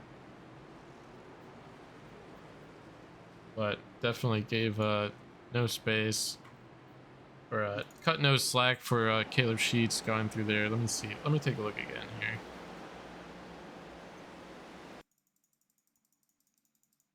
Want to go inside with Stoltz here. So you see the 26, Caleb Sheets just ahead of him. Stoltz making his decision go low there. It's tough because the 26 did float up a bit. Stoltz committed to that bottom lane. Well, I think a lot of it has to do too with the fact that as Sheet slid up in that higher lane, it slowed him down. He was losing speed, so the car behind him was still traveling at that same speed, going, "Oh crap, I'm gonna hit him." So, I don't think it was intentional. It's just one of those things that happens. And but Sheets, I don't think Sheets is going to be that banged up. He kind of hit the wall sideways, but I really don't think he's going to be that bad. We're going to have to see how fast he is after coming out of the pits right now. Yes. Now we're going to see just how fast he really is, because he's going to come out in 18th spot. So as fast as he's been, he should come flying to the field if he just put on new tires. And look who's cruising in 8th position now, Corey Mott. Probably a lot of that race car has been fixed at this point with 6 cautions coming out, so he's back up to P7, P8. And then coming back to the front of the field. Sorry, go ahead. And with Papa Mott, the experimental child that they put 2 tires on. Oh yeah, there he is back in 13th position. Yeah. But Corey's up ahead in 7th now. So lucky 7s though. 77 is in 7th spot. So yep, hopefully you're Jim at the casino. Got that report finalized, sent to the engineers, and they'll know what the call should be at the end of this thing if they can run on 2. But pace car is off. Ballinger in command of this field. as we see him enter the Geico restart zone. He's off Oh! on the outside row. See the inside row kind of stack up there. Tyler Krozak not getting the best of starts. You see 22 Nick Vasquez quickly dive down to the bottom of Bellinger. He wants to take the lead of this thing now and get into that clean air. 24 car of Hamilton had a great start. The car in front of him didn't. And he had to go high and around, and that's going to kill all that car's speed. What a tough break for Hamilton, but he's going to make the best of it right now. He's got a fast car, and he's going to pass both of these guys, I think. He's going to have something for Vasquez. Now that the Sheets has been knocked away in the back of this thing, I think that's going to be the battle, the 24 and the 22. However, Sheets is only 5 seconds behind the leaders, and he's in 18th spot. So let's see how fast he can come through the field. Oh, you see Krozak get up into Nick coming out the corner, giving him a little bit of box out, and they're beating, banging, coming down the front stretch. Still more banging. Oh, as that boy. allows the rest of this field to come through, and those cars are not happy. Still hitting each other going through 1 and 2. Yeah. So keep an eye on that as we have Noah Hamilton move up to the front of this thing. Yeah. Can you Trying to smell keep an that? eye on I all can our smell a competitors caution. here. I can smell a caution. Somebody's going to get the boot. I can smell it. And Nick still getting shuffled back. Alan Phillips and Tyler Krozak side by side. So Corey Mott actually sliding under the 22 up to position 5 now. That car is running back at about 100%. He's dicing his way through this field after being quiet for much of his race. Vasquez got knocked back faster than a doobie on a hippie bus. He just fell all the way back to 6th spot after getting beaten up by just about everybody. Yeah, definitely got used up. Looked like it was initiated with the 48, and that once you're bumped out of position and behind pace here at Vegas, you kind of just get shuffled back real fast. So bad break for him there, but back up the front here, Noah Hamilton in command of this field with Stoltz just behind him. We saw Stoltz and the Sheets in that last caution. Seems like Stoltz's race car is basically damage free, so he still has a lot of pace here. And Stoltz has been fast, like you said, all night long. He's been in the pretty much. I don't think he's been out of the top 7 all day today. Yeah, I think he might have fell back a little bit early when he stayed out, but yeah, since he's been on the same tire window or pit stop window as these other guys, he's definitely been up in the top 5 pretty much the entire race here as he's looking underneath Noah Hamilton through 3 and 4. Noah Hamilton trying to use that outside momentum. Still going way down the track. He's going to take the lead going through 1 and 2, and the 48 actually is able to also slide underneath Noah Hamilton. He's going to try to take the draft from the 43 and clear the 24 coming out of 2 if he can, though it looks like the 24 is going to hold on to his P2 spot for now.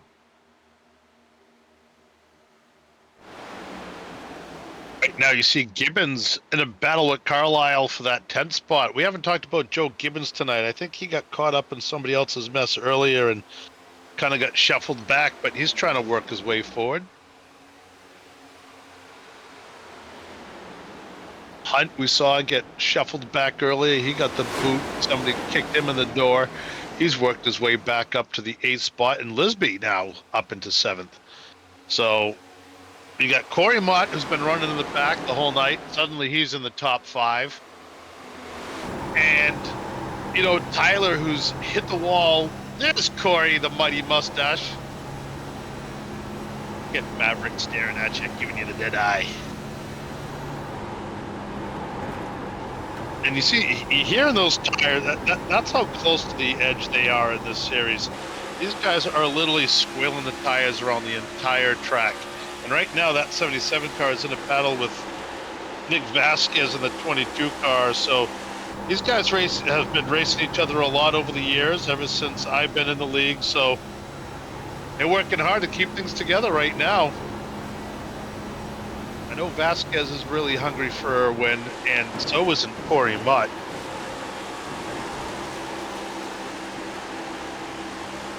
You know, how important is it to get locked in to a race early in the season. Early, you get locked into the playoffs. It really kind of relieves all the worry that you're going to have. So, I mean, does it really make a big difference? Yeah, I mean, so it kind of frees you up to not get so stressed out about trying to perform well at the tracks that you just aren't your tracks, and really prepping and refining your skills at the tracks that just cater more to your skill set. So to me, it's a big deal, but it looks like we might have just missed a pass for the lead there, as you see Noah Hunt and Tyler Krosek 1-2. I'm trying to see exactly what happened to Josh Stoltz. Might have gotten up into the wall or loose to allow them to come back, and we have the yellow flag back out here at Las Vegas, so we're gonna re-rack again. Pretty caution-free stage 1 and 2, this third and final stage, so seeing quite a few cautions come out, so definitely a different style of strategy we'll have to see from these drivers to come to the end of this thing. And what is this caution for? I can't seem to find it anywhere.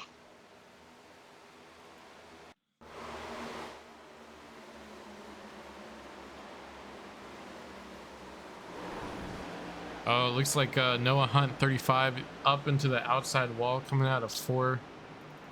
Let's see exactly what the cause of that. You see him in the 4 car exiting the corner there. 35 just comes down the track a little bit, upsets that rear end and sends him up into the outside wall.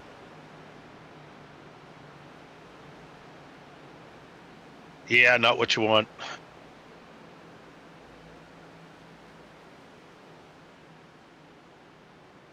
I was trying to find too where Stoltz was passed for the lead. So this was before the caution came out. We actually see a change of the lead here. So you see Noah Hamilton and Tyler Krosek actually able to get back up to the 43 car here. This is coming out of 3 and 4.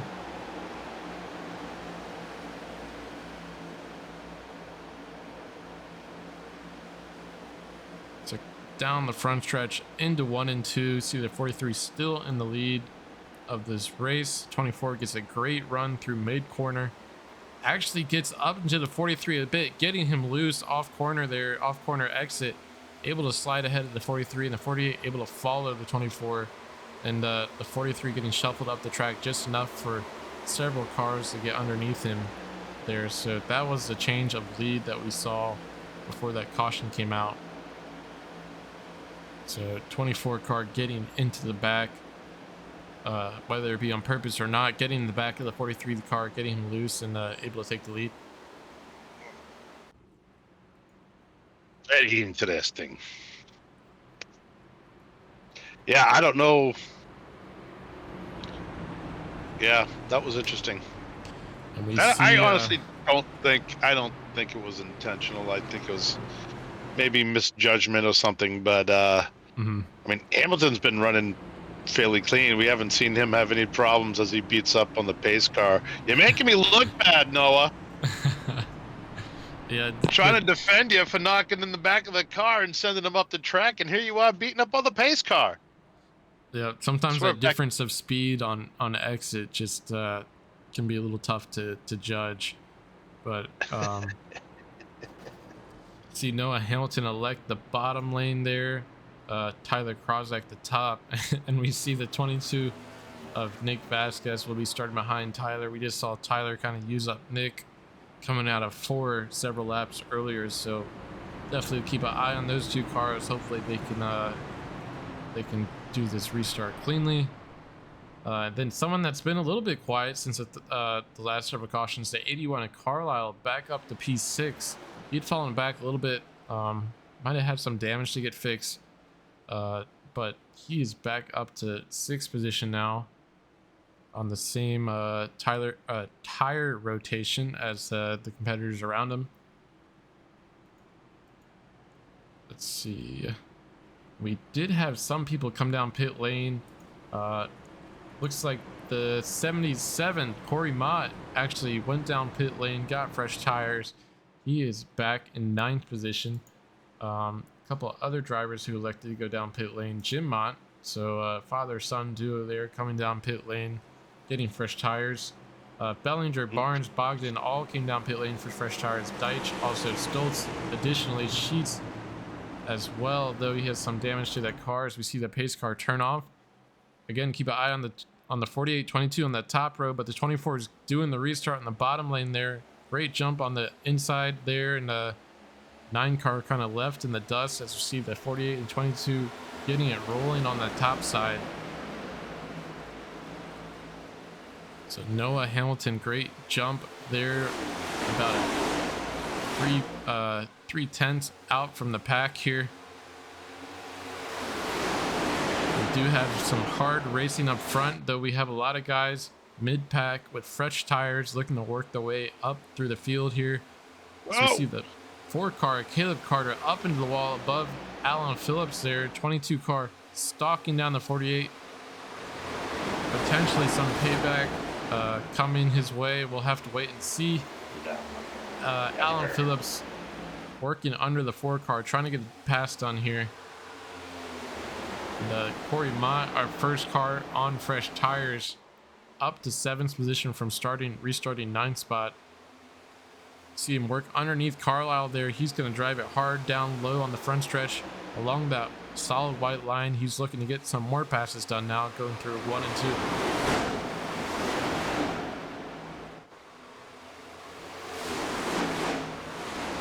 Hamilton out front, still just barely holding on to that lead with all 4 of these cars behind him, trying to hunt them down right now. Tyler, Nick, and Alan all just battling very hard right now, keeping those positions. And see the 22 underneath comes the 48 that 48 here. car. They're going to be battling. It's going to allow Alan Phillips to suck up to them if they keep fighting through this thing. Tyler Krozak able to clear the 22, going through 3 and 4.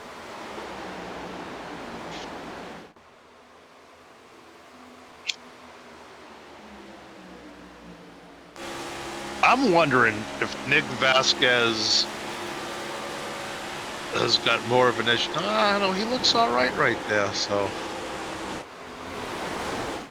that's where he's losing him. It looks like maybe he's tight center through, so he might need a little bit of an adjustment, but yeah, and it could just we'll be that what dirty happens. air too. Yeah, that's true as well. Vasquez is a very talented driver, so he's won before. He knows how to get it done, and if his car is tight, he'll figure out a way to make it loose. So right now he's challenging. We see Tyler Krozak go underneath the leader there. Noah Hamilton able to clear him. As we see 24 trying to do a crossover. He's going to be on the inside of the 48 coming through 3 and 4. So successfully able to do the crossover, clear the 48. He's back up to the lead, though. He's into the wall, hard into the wall. 24 hard into the wall there. He's going to slow him up down the front stretch. 22 car up to the bumper of the 24. 22 just behind 48. He's going to stick his nose just behind the right rear of the 48 of Tyler Krozak. 24 car is hurting just a bit on the outside, though, just on the bumper of Krozak as well. And these cars are all bunched up here in the top 5. Corey Mott, 77 machine, working his way through the middle of 3 cars there. Oh, the 24 car. And 77, Corey Mott up to P2 out of nowhere. He's going to put a power move on the 48. Try to take the lead here on those fresh tires. Going way outside here. He's going to have a giga run out of 2. And Tyler Krozak really working that wheel to throw the blocks and keep that lead. Yeah, that 77 car ought to get a sandbagger picture for the front of that thing, because like we said earlier, he was fixing this car all night long, kind of hanging in the back, waiting for the repairs to get done, and all of a sudden, here he is leading the race. Yep, he is up to the lead now, and he's on the freshest tires up to the lead. The next car with fresh tires is Josh Stoltz, who we see passing the second place car at the 48. So Josh Stoltz, Corey Mott on fresh tires, 1 and 2. What a job by the 77 to get those repairs done and drive it back to the front of this thing. And we have a lot of fighting here for the top 5. So, oh boy, see. Yeah, 48, 22 side by side. 48 getting into the 22. There it 22 is. spinning around. Saw that one coming. Yeesh. Those guys. Yeah, Those guys are not having it tonight with each other. Yeah.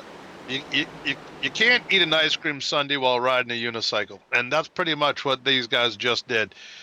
You've got 65 laps. How many laps we have left? 55 laps. And yeah, that was, Vasquez didn't really have any damage. So yeah, it's just 4 wide through the tri-oval. I mean, you have Bellinger on the far inside here. Let me see if I get a better view at this. Yeah, well, let me tell you something. That's bad news for the rest of the field, and I'll tell you why. The driver of that 22 car right now is heated. Heated. Oh, man. You might as well. Yeah. Yeah. Man. I was going to say maybe the 22 saw the 07 above him, came down a bit, but no, the 48 kind of just floats up into the left here, the 22 there, and spins him around. So coming back to the front here, Corey Mott actually coming down pit lane again to get fresh tires after claiming the lead here, as we see Josh Stoltz also behind him, coming down pit lane. Yeah. Oh boy.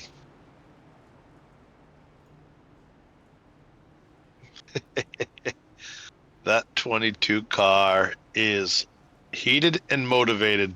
Do you hear the radio? No, I'm telling you right now, Oh. I know Nick Vasquez well enough that me too. Yeah, me too. Yeah, he's going to be more determined than a midget climbing a grease flagpole. He is going to put that 22 car. I'm calling it right. All right, I know it's kind of late in the race. We still have 50 laps to go. Mm-hmm. Who are you calling to win this race? Man,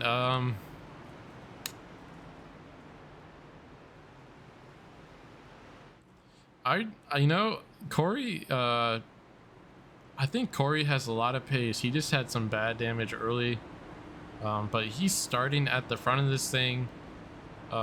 The fact that he is at the front, not in the thick of a lot of these battles going on and behind him, is huge at this point in the race. So if he can get a clean restart here and hold off the 43, I think he's in a great position to take this thing. I think my next pick would probably be the 43, actually, Stoltz too, but yep. I think Stoltz is definitely one of the contenders. I think Mott is one of the contenders. But after what just happened, I think Nick Vasquez is going to come through that field, and he was determined. He's been pretty much the fastest car all night. And he's worked his way forward a number of different times. And after what just happened to him, he's going to be ticked off. And I think Nick Vasquez, because of what just happened, he's going to win this race. Yep, and actually looking at it, it looks like 22 and 48 will be lining up nose to tail. So though we saw the 48 be the cause of that incident, they are going to be restarting right on top of each other. So again, keep an eye on those two as we come around for this green flag restart here. And look at Tyler Bellinger up to P4 after all the drama we've seen. Great job for him to drive up to the front of this thing and be in a great position. About 52 laps left in this thing as we see the pace car turn off there. Corey Mott in command of his field, and he gets a great jump on the inside. Clean air for Corey Mott as we see the 43 get pushed by the 07 of Cam Barnes.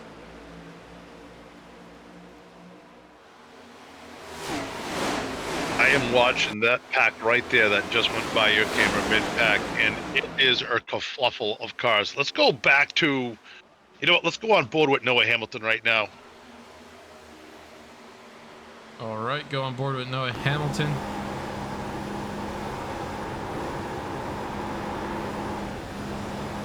As you see just behind him in his rear view, 22 and 48 side by side. Keep an eye on these two. It's coming down the front stretch. 48 being extra careful this time, though they're still side by side, coming through turns 1 and 2. Both of these guys are not even thinking about what happened earlier. They're thinking about winning this race. And they're not going to win the race if they have a beef together right now. So they're just going to stay off of each other, and they're just going to try to get their way forward. But right there, you saw the 24 car get loose. The 22 car climb right up on his gas hole. And right now, see, this is what I don't like about Las Vegas. You've got 5 different lines that you can choose, and it seems like if you're in lane 2, you always slide up to lane 4. And man, that just scares the hell out of you. And you see it all over the racetrack, especially coming out of the corners. Another car there going real high. Not sure who that was super high. Was that Carlisle again in the 81? Probably Carlisle, yep. Carlisle going super high. Looks like 43 pushing hard for the lead. Corey Mott really having to drive that thing to maintain his lead here. You see the 43, Josh Stoltz actually up, taking the lead on the outside, coming to 3 and 4. So we mentioned Josh Stoltz, always a fast driver week after week. Anywhere we go, Bellinger hard in the wall. A little bit of damage on the right side. Hopefully that thing's not dogging too bad, but definitely a hard impact on the outside wall there. As you see just ahead, Carlisle, Burns, Stoltz, and Mott all fighting for this top 4 here. It's about 47 laps now here at Las Vegas. Oh man, he hits the wall again there. I don't know how many times we've seen a car hit the wall tonight. You know, it's Las Vegas, and I bet it was at least 30 times we've seen cars hit the wall tonight. That's just what we've seen. Yep. They're humming down that back straighter right now as they head off into turns number 3 and 4. And you know, since they redid Las Vegas, I think it's a lot more like Texas. It used to be nice and kind of have more of a D-shaped oval, and it was a lot smoother. And you know, now it's just like another Texas. Oh, Mott getting loose. Mott getting really loose going through 1 and 2 there. He's able to save it, though he's going to lose several spots. Looks like he just tried to cut down in front of, I believe it was Carlisle there, a little bit too aggressively early corner, and he just upset the car. So, yeah, and look who's coming up behind him. Yep, Mott slides back to 7th with Nick Vasquez sitting 8th spot. So fortunate chain of events for Mott there. Now Nick Vasquez is not pushing his car right now. He knows that there's still 40 plus laps to go, and he's gonna wait another 20 laps or so before he starts really pushing it and making his move forward. But I'm telling you right now, that 22 car is going to be the car to beat. Right now out front, Stoltz still maintaining that lead. He's built it up a half a second over the 07 of Barnes. You see Barnes there is running about a half a lane higher. You don't think that, I doubt he's getting like any type of air confusion in front of him. Do you? I mean, being that far back from him, do you think the air is really kind of dirtying it up for him? You know, I think he's far enough behind where he's really not getting much of that dirty air effect. No, I think he's just trying to find something, maybe a little bit extra pace, running half a lane up like that. But I think it's too early in the run to try to go looking for some extra pace now. You kind of just want to be saving what you have, especially if you have good positioning like he does. But you see Carlisle running, completely dismissing anything that I just said, running the high line there, about 3 or 4 car lengths up the track. He's going to work around the outside of the 07 and 48. He is up to P2 now, trying to chase down Josh Stoltz.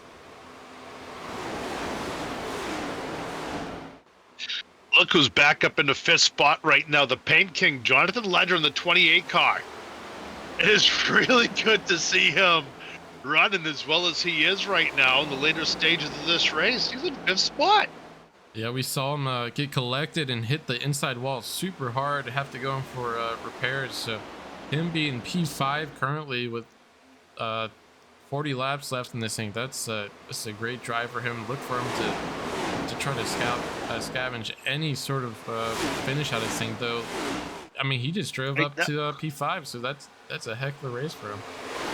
And right now he's challenging Barnes for that 4th spot. So Jonathan Ledger, the Paint King, not done yet.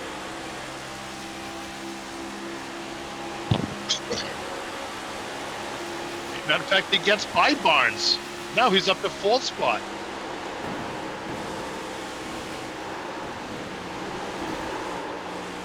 But look who's coming quick. Ledger gets loose right there, and Vasquez is going to be able to go high and wide, and he's going to move his way up in the 4th spot. And here comes Barnes as well. So Ledger was able to move his way up and then gets a little bit of the shimmies and fell back, but he's not done yet. He's battling more. But Vasquez, loving seeing those guys side by side. He's going to try to pull away and hopefully catch up to Stoltz. He has plenty of time to do this. Carlisle still maintaining the lead out front, trying to pull away a little bit from Kreisek. Less than a half a second at this point, and Stoltz he's just barely holding on too. He's starting to lose that 48 car. Yeah. No, if I'm not 48 car, I want to get a little bit closer to that 81. I kind of want to be in the draft. Yeah, and I think honestly, Carlisle, yes, very fast early run. I think that aggressive high line that he runs, so it's not the best for long run speed. So look for him to start working that bottom again now that he's up to the lead. So I think Tyler might have been doing a good job of saving his stuff for most of this run. So we'll just have to see how this pans out up here. See 48 car starting to work his way up to the 81. Now just about 2/10 from his bumper. I hate seeing the 26 car out of this race. He finally called it, and you know that is such a bummer. He was running so fast, was definitely a contender, and to see that happen to him is a tough break. You know, he has had zero luck in the past few races. So, well, actually, you know, I can't say that. He finished well the other night, but it seems like whenever he's got a chance to win a race, something happens and he gets knocked out. He definitely had a chance to win this race, so he'll come back next week. Hopefully, you know, maybe he'll do it next week. But out front right now, 22, actually not out front, but back in battle for 3rd, Nick Vasquez has moved his way up again. Yep, and we see I was just gonna say, we see the 43 really dropping back. I think he just having the effects of those tires being over pushed early in the run, and he's starting to fade quite a bit. See him falling back behind Ted Lisby back to P5. So as for Nick, up to P3, Stephen Carlisle P2, and Tyler Krozak up to P1. We haven't really talked much about Lisby in that 44 car. He's having a brilliant run right now, running in the top 5 in the late stages. And you know what? Maybe he's saving a little bit. We'll see if he may not be done racing yet. Behind Lisby is Stoltz, as you were talking about. And then behind him is Ledger, who was on the fast move earlier and then had a moment. And, you know, there he is. Still another great run by Joe. I love seeing him up in the front. And we have Bellinger and Cam Barnes side by side coming to turn 1. Looks like Bellinger's gonna elect the high side here. He should have momentum, able to clear Cam Barnes in the 07 coming down the backstretch.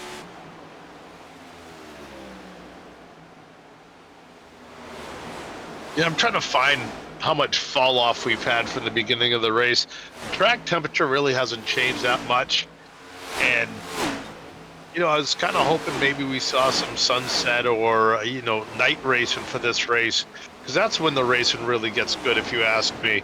See, some of the shade is starting to cover that turn there, and I when the turn is spotty like that with the shade, it really kind of messes with the car, doesn't it? Some of the track is in the sun, some of the track isn't. So, I mean, what does that do to your car when you go through it at 190 miles an hour? Yeah, definitely can be some hidden speed up into that shady turn. Might be a good turn to run the outside in, as we see Ledger actually work his way past Stoltz. So Stoltz are really fading through this end of this race here with about 30 laps left. Back up to the front, keeping an eye on the gap for the lead here. Krozak opening up about a 6/10 gap over Carlisle. Imagine if Jonathan Ledger manages to win this race. There is going to be a party in Discord tonight. I want to see that. He's also he's a fellow masshole as well. So I'd really love to see him pull it off. That would be amazing. But right now, that 48 car, just over a half a second lead on Carlisle. And Vasquez is, I think Vasquez is praying for a caution right now. I think he may have burnt up his stuff. But yeah, this is where it gets tough when you're this far off the leader. Do you have the tire to make up that gap and then get around the leader? Like with the laps remaining, just don't see it unless we have some sort of caution. Yeah, those guys are starting to walk away from him even more now, and it's about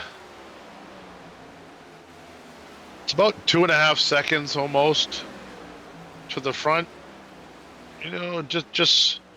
Just barely under 2.5 seconds. So, he's lost almost 2 seconds to Carlisle in the past few laps. So that's never a good thing.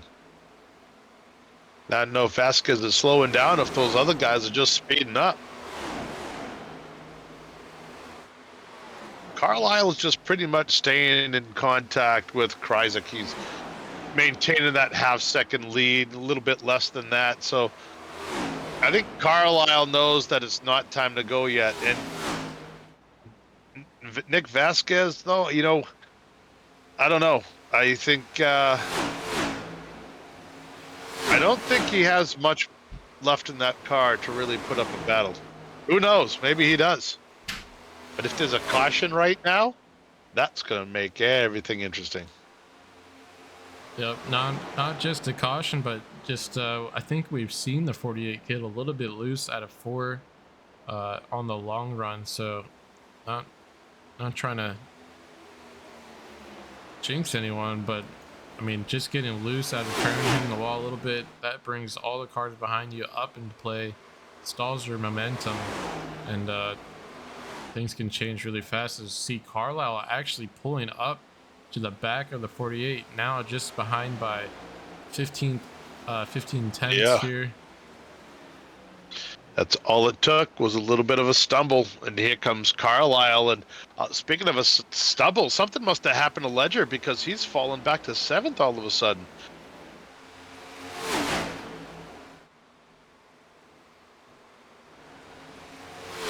Yeah, Ledger being challenged by the 88 of Tyler Bellinger, now dropping back to 8th, but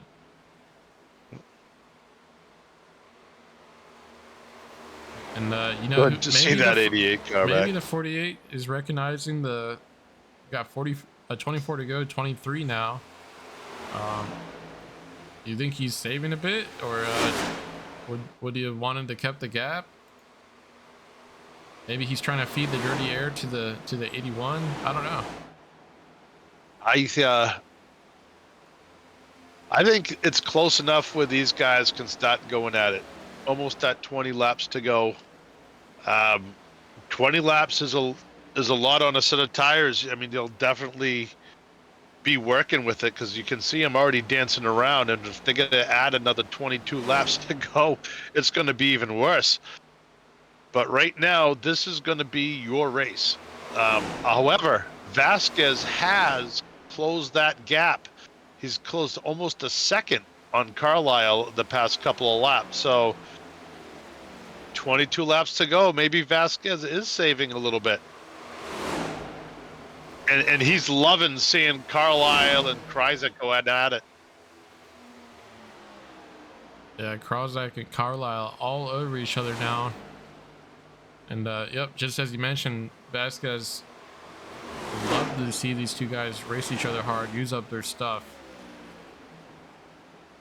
Because 20 laps definitely enough, especially if these two guys start racing hard, for Vasquez to work his way back up to them. Well, he gained a second within 3 laps. So, you know, he's starting to close that in even more now. So Vasquez is starting to close that gap on 1 and 2. It's not over yet for the 22. No pun intended. Even, well, not really a pun, but it rhymed pretty bad. Yeah, but I think Vasquez was actually about half a second faster than the top 2 there. So yeah, they're racing each other hard up here for position 1, 81 underneath the 48. Through 3 and 4, too they're early. gonna come side by side now. It's too early for them to be side by side right now because that, like you just said, Vasquez is going to close up, and he did. Vasquez closed up 0.4 of a second just that lap alone with these two guys side by side. And guess what? Now it's dropping. It's going to be under a second behind within 2 more corners. Vasquez is on the move. He's coming. Yep, and Vasquez he needs to know that he is going to be faster if these two are racing, not to push too hard. So when he gets up to them, he doesn't really have much left. But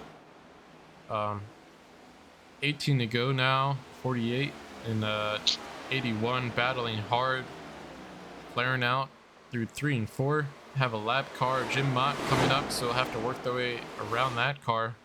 As you see Carlisle get a little bit loose, tight into the wall, then saving the car loose a little bit down the track, right on the bumper of Tyler Krozak.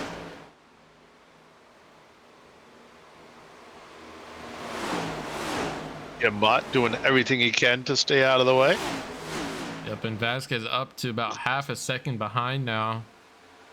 So it's going to be quite the battle. Top 3 here, coming to the end of this thing. 16 to go as we cross the line here. 7 laps. He gained 2 seconds. That is huge. Over 2 seconds. That is huge. Yep, and live timing putting Carlisle in the front. He's way outside through 1 and 2. He's going to be able to clear Tyler Krozak in the 48 and 22 car on top of each other again. Saw a couple of issues between the 2 cars. And now coming to the end of this thing, they're going to be battling for B2 and eventually the leader here, Carlisle out front. See, 48 put the block on the 22. Yeah, he did right there. You know, Tyler kind of has a reputation for that, and I don't know if Vasquez is going to put up with it, you know, and so got to be careful. And right now you see it again, and this time the 22 car got alongside of him, and hopefully they don't go 3 wide, but this time the 48 cars are able to move by both of them, and he's going to take the lead for this lap. There it is again. Yep, these guys definitely at a high speed dance now. See Tyler Krozak at the bottom of the track, Carlisle running that middle lane that he's comfortable running.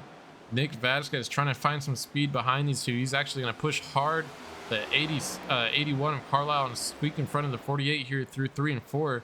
So pushing the 81 down the backstretch, sliding in front of the 48. He's going to take the lead coming to the line here. Nick Vasquez up to the front after being back about 2 seconds. Carlisle actually able to squeak out the lead there at the checkered at start finish rather, but Vasquez looking like he has the pace clearing the 81 now. Yeah, there it is right there. Vasquez just slid up, gave a little bit of a slide job, got up in front of him. And I think if Carlisle and if Kreisek can get up to Carlisle, Vasquez is just going to walk away from this thing. So we'll see how fast Vasquez can pull away. Right now he's about 0.2 seconds, no, 0.3 seconds. So Vasquez is definitely faster and is pulling away a bit. And now he's going to really rip away from these guys because the 48 is going to go side by side with the 81. You know, I mean, what are you going to do? You got to battle the guy in front of you. You can, but right there you see 81 touching the wall of Carlisle. And now Vasquez already within a lap has a half-second lead.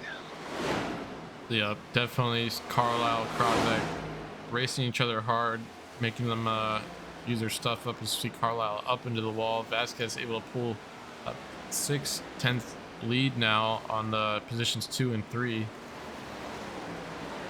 With 10 to go now as we cross the line. So you see a car on the bottom there. I believe he's going to go in for the pit. Caleb Carter wasn't sure if he was trying to catch a loose race car or he was trying to enter pit lane there. Now, everybody here is pretty much good to go on fuel. I don't think there's anybody that really needs to pit for fuel. Everybody's good. I mean, we just had a pit stop not that long ago, so if you didn't fill up then that's your own fault. But right now, that car's getting new tires and everything else. He must have had his strategy a little bit off, and he's unfortunately going to go down laps. Vasquez just pulling away even more, almost at a full second. It's going to be just about a second lead now as they come across the start-finish line next time by. Yeah, Vasquez just has to hope there's no cautions and keep that thing driving straight. And he should be the winner of this thing. As you see Carlisle in the 48 of Tyler Krozak really in a heated battle here for P2. See Carlisle get up into the wall again. He's been up near that wall pretty much the entire race, it seems like. Yeah, man. He's beat up that car a lot, but he always catches into the door, so it doesn't seem to affect his car all that much. But he is going to lose the position back to the 48 right now. And Kreisek was a second behind Carlisle, almost a second behind Carlisle at one point, and now he caught right back up and got by him. But I don't think he has anything for that 22 car because Vasquez just keeps pulling away. Yeah, you see Vasquez start to pull up to some of the lap traffic here. Got Michael Deitch and the 9 car Alan Phillips, who was running well most of the night. Not sure exactly what happened to him. Might have had a little bit of damage that caused his night to not go to the direction he wanted it to. But as for Nick Vasquez, able to work his way by them cleanly. What didn't help the 9 car was him getting the chowder right there going into the corner. He just got booted by Deitch.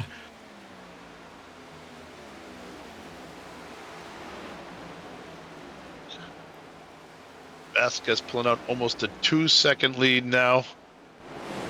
His car is handling better and better. Carlisle is doing everything he can to catch him, but he's going to have his hands full with the 48 car. He's not paying attention. Now, we've seen Carlisle hit the wall a couple of times, and we've seen the 48 car get real loose a couple of times. So 5 laps to go. Yeah, we saw some cautions come out throughout the beginning of this third and final stage, but we've been green flag for the latter half of this stage here. And 4 to go now. 22 car up with a comfortable lead. Behind him, Stephen Carlisle and Tyler Krozak battling for P2. Behind them, Ted Bisbee kind of in the no man's land, sitting comfortably P4. Great drive by Ted Bisbee, up 10 spots for him. So yes, mover of the race. Yep, only other person with 10 spots gained Corey Mott, up 10 spots, and Hunter Bogdan back in P9, up 10 spots as well. So great drive from those two. Hunter Bogdan Uh, able to drive to a top 10 here if you keep the car rolling. he was running faster, and he was one of those guys that got caught up in one of the messes. This is looks like this is the tightest battle on the track. You see Bellinger up into the wall, trying to work his way around Corey Mott for a top 5 finish. 3 to go now as Vasquez crosses the line. 2 to go rather. So 2 laps to go. Next lap will be the white flag lap. Bellinger trying to get around Corey Mott for the top 5.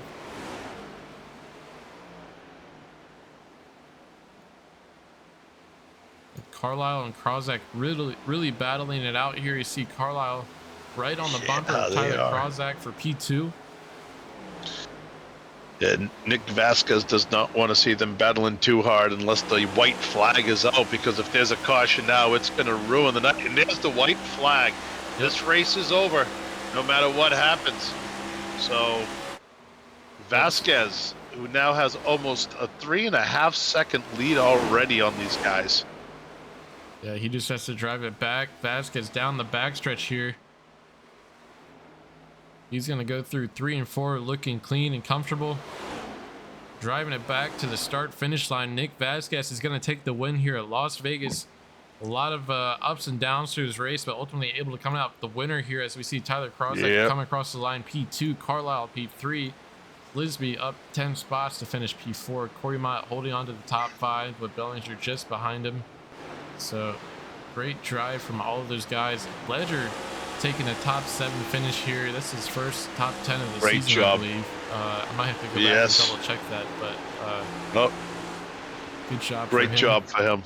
Yeah, love seeing that. Bogdan P8 still slides back to P9. Definitely a disappointing finish for him as well, as he was running for most of this race. Cam Barnes 10th, Joe Gibbons 11th, last car on the lead lap there.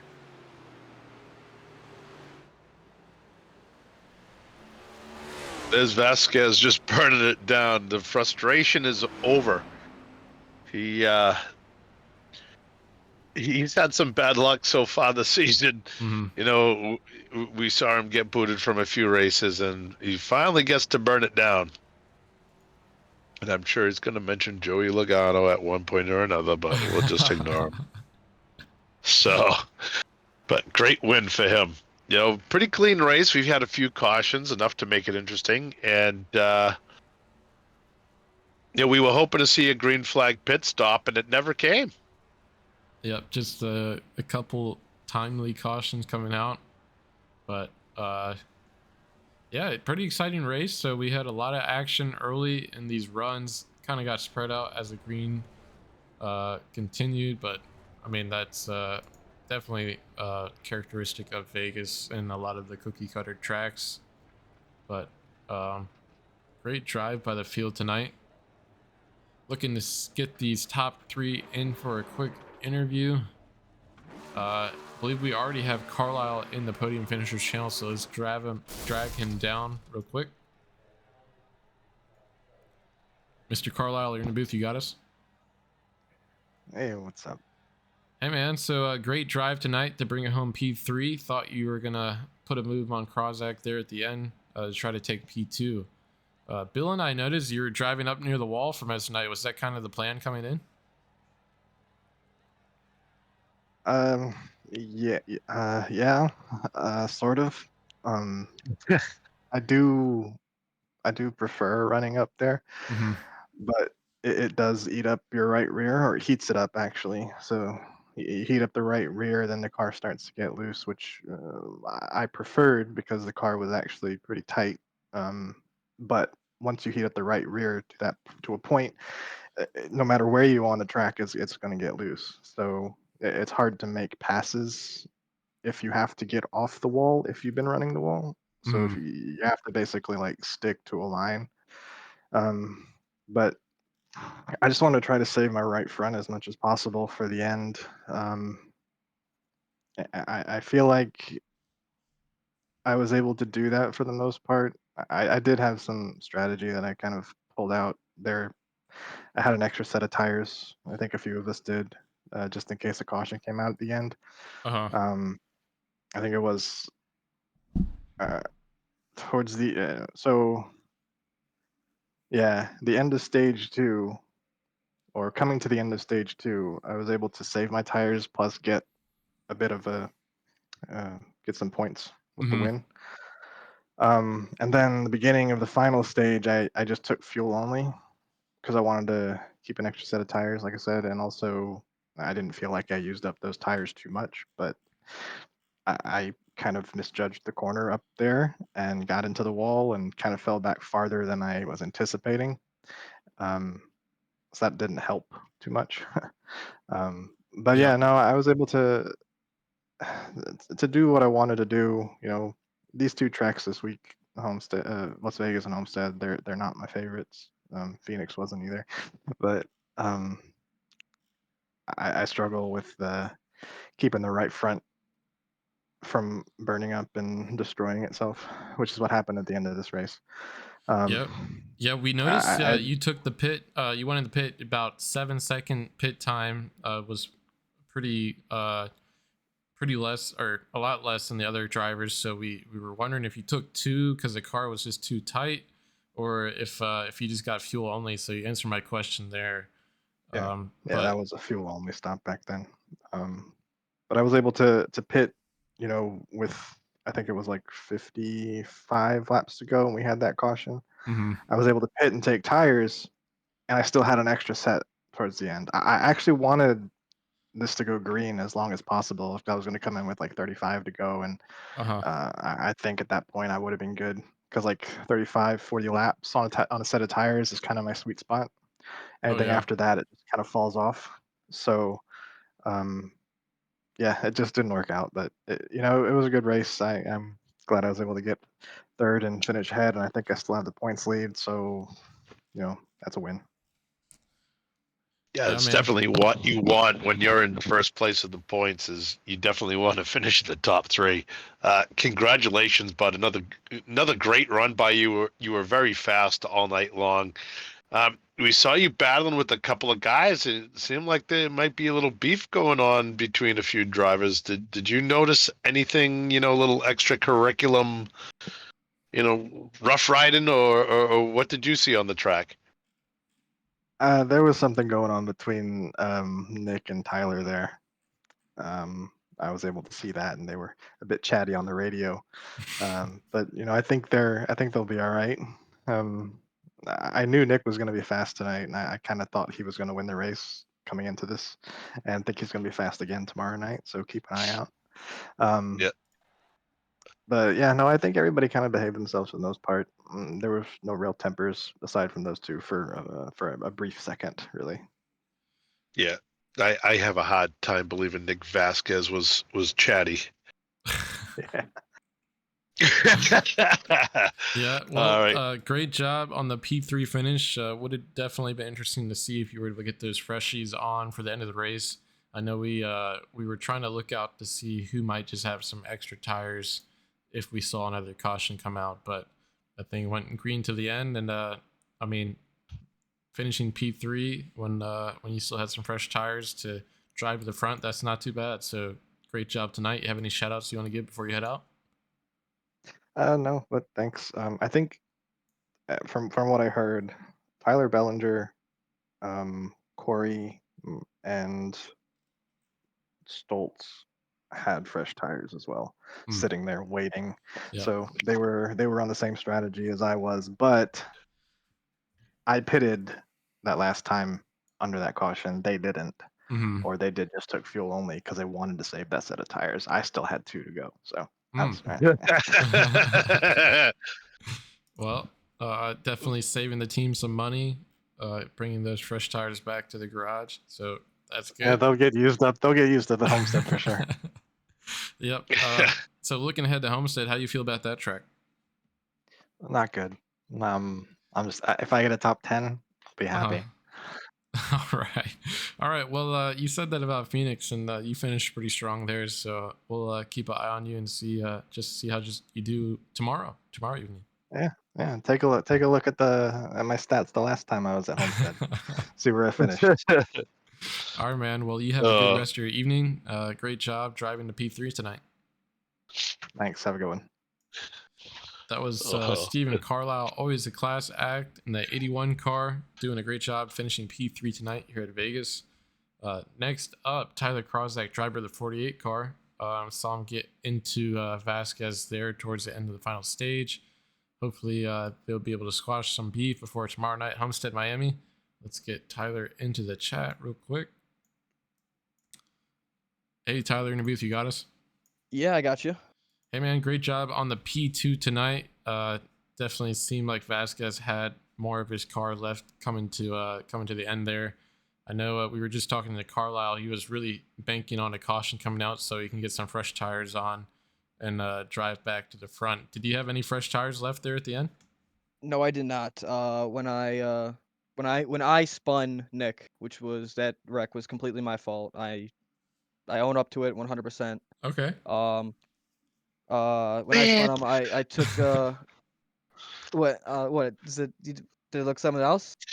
No, man, you came out and you blamed yourself, and you know I was just joking earlier about how we need to start a beef, and this is the perfect opportunity for me to say, hey man, he was talking smack about, but you just killed it He for was me. talking Go a ahead. lot of smack right after the wreck too, and I didn't want to believe it. I asked Ryan. He said that he did. I did. And then I watched the replay for myself, and it was definitely 100% me. I've been, but yeah, no, I did not have any. I took my last set after that, like during that caution, so I was hoping not for no cautions. I guess. Yeah. And then me and Carlisle, I couldn't really pull away from Carlisle. I think the most I got away with from him was maybe like 0.8 of a second. It wasn't nothing far. Nothing where I can get comfortable with, and then I just kept wrapping the bottom. They slowly moved up for more momentum, and then once I just made an adjustment too late. I maybe should have ran a little higher to keep my momentum up, but I was running pretty good on the bottom. We were fighting really loose early stage after like about 10 laps, stage 1. And then during that, I'm not sure if it was during that first caution, I came in, I made adjustments. I actually went the wrong way, so I made the car even more loose.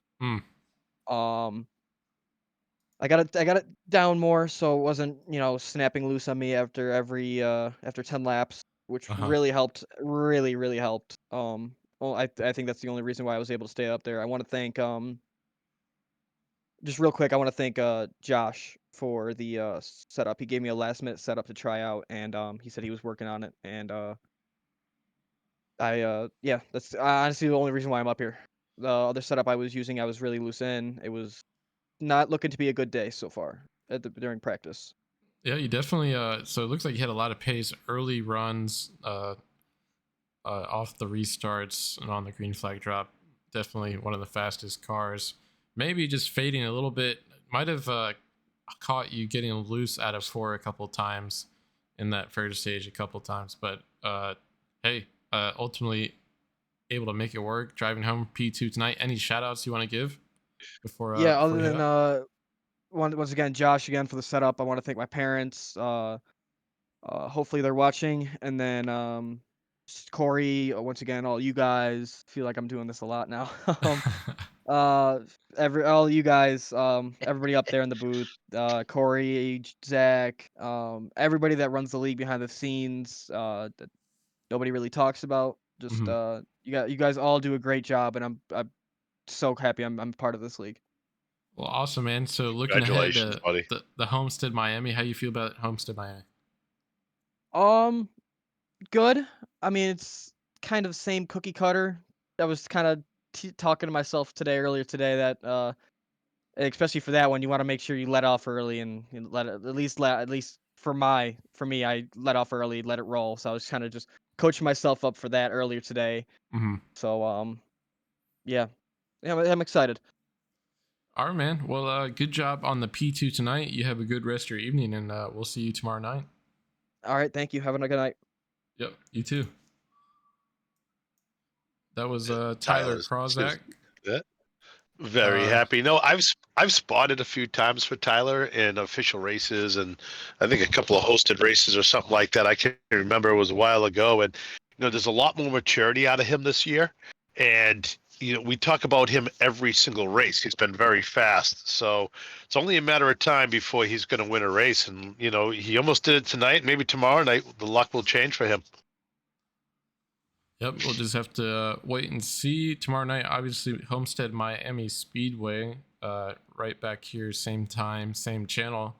But we have one more driver to talk to, the 22, Nick Vasquez, the winner tonight here at Las Vegas. Let's get him pulled into the channel. Mr. Vasquez, you're in the booth. You got us? I got you guys. Hey, man. So great drive tonight. It was very exciting to see you reel those two in, Carlisle and Krozak in, and then get the pass done and drive away. How did the car feel there at the end of the race? Oh man, like the entire race, the car was just on fire. It honestly reminds me a lot of last year at Kansas. I think both Kansas races last year were probably my best cars all year. They just drove like phenomenal, no complaints at all. And unfortunately, I didn't win those races. But this drive's very similar to that. The setup felt almost exactly like that, just the way that I was able to enter the corner, just the middle of the corner and exit of corner. It just all came together. Felt really good.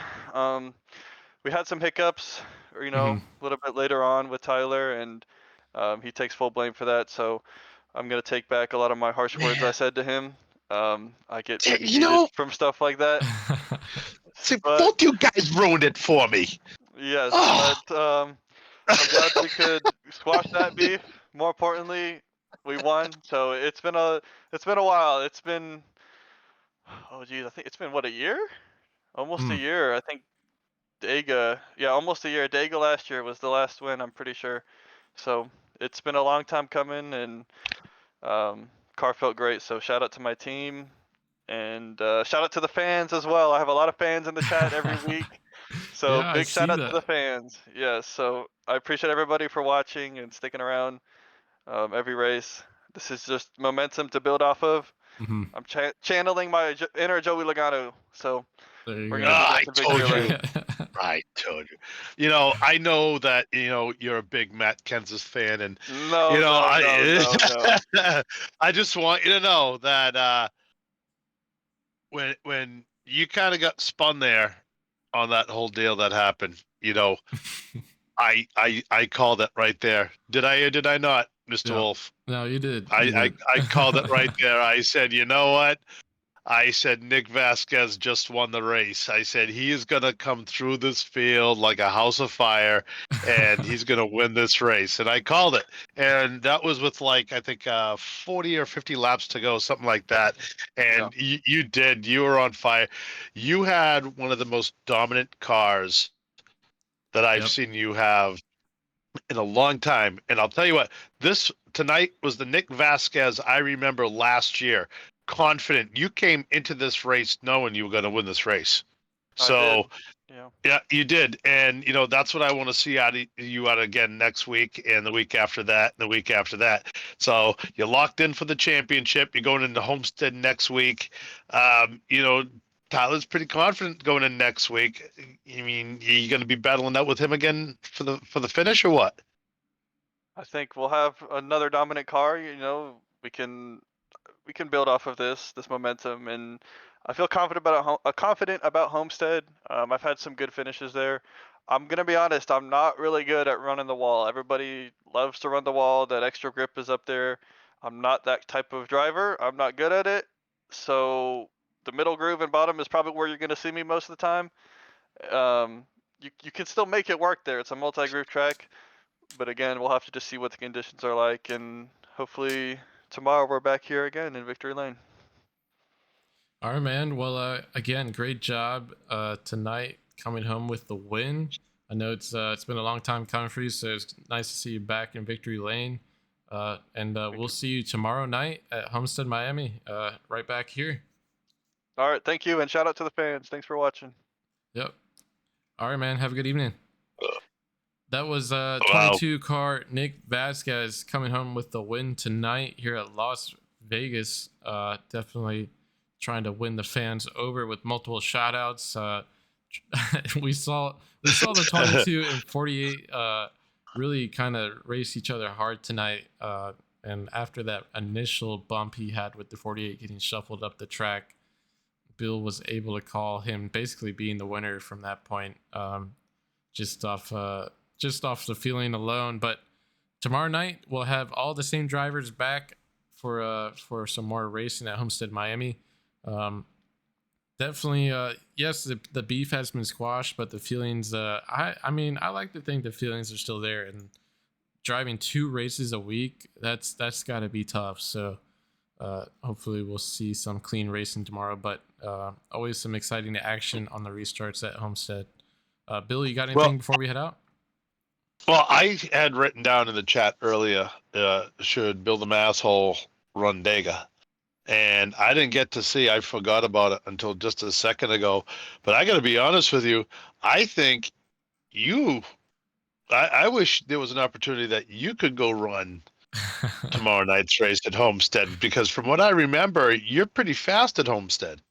Yeah, I really like that track. I don't know, something about the way the corners are and the break points and stuff just works well with my tendencies. But I don't know, man. I've been enjoying my time in the booth, and I don't want to show up and stink up the product. So I might just be back here with you. Well, who knows? Maybe maybe at Dega or Daytona, I might break out my old car, the Angel Touch Chevy Camaro. Go. Yeah, we'll see if I can get the number, and if that's only going to be for a race or 2 anyways for the year, so maybe the guys will let me run it. So we'll see. I'm gonna have to go talk to the boys in charge. I know I'm gonna have to pay the hundreds and hundreds of dollars that you have to pay when you join the league, but maybe it'll be worth it. Maybe you just might see Bill the Masshole out there. Yeah, I think that would be awesome. Everyone would love to see that.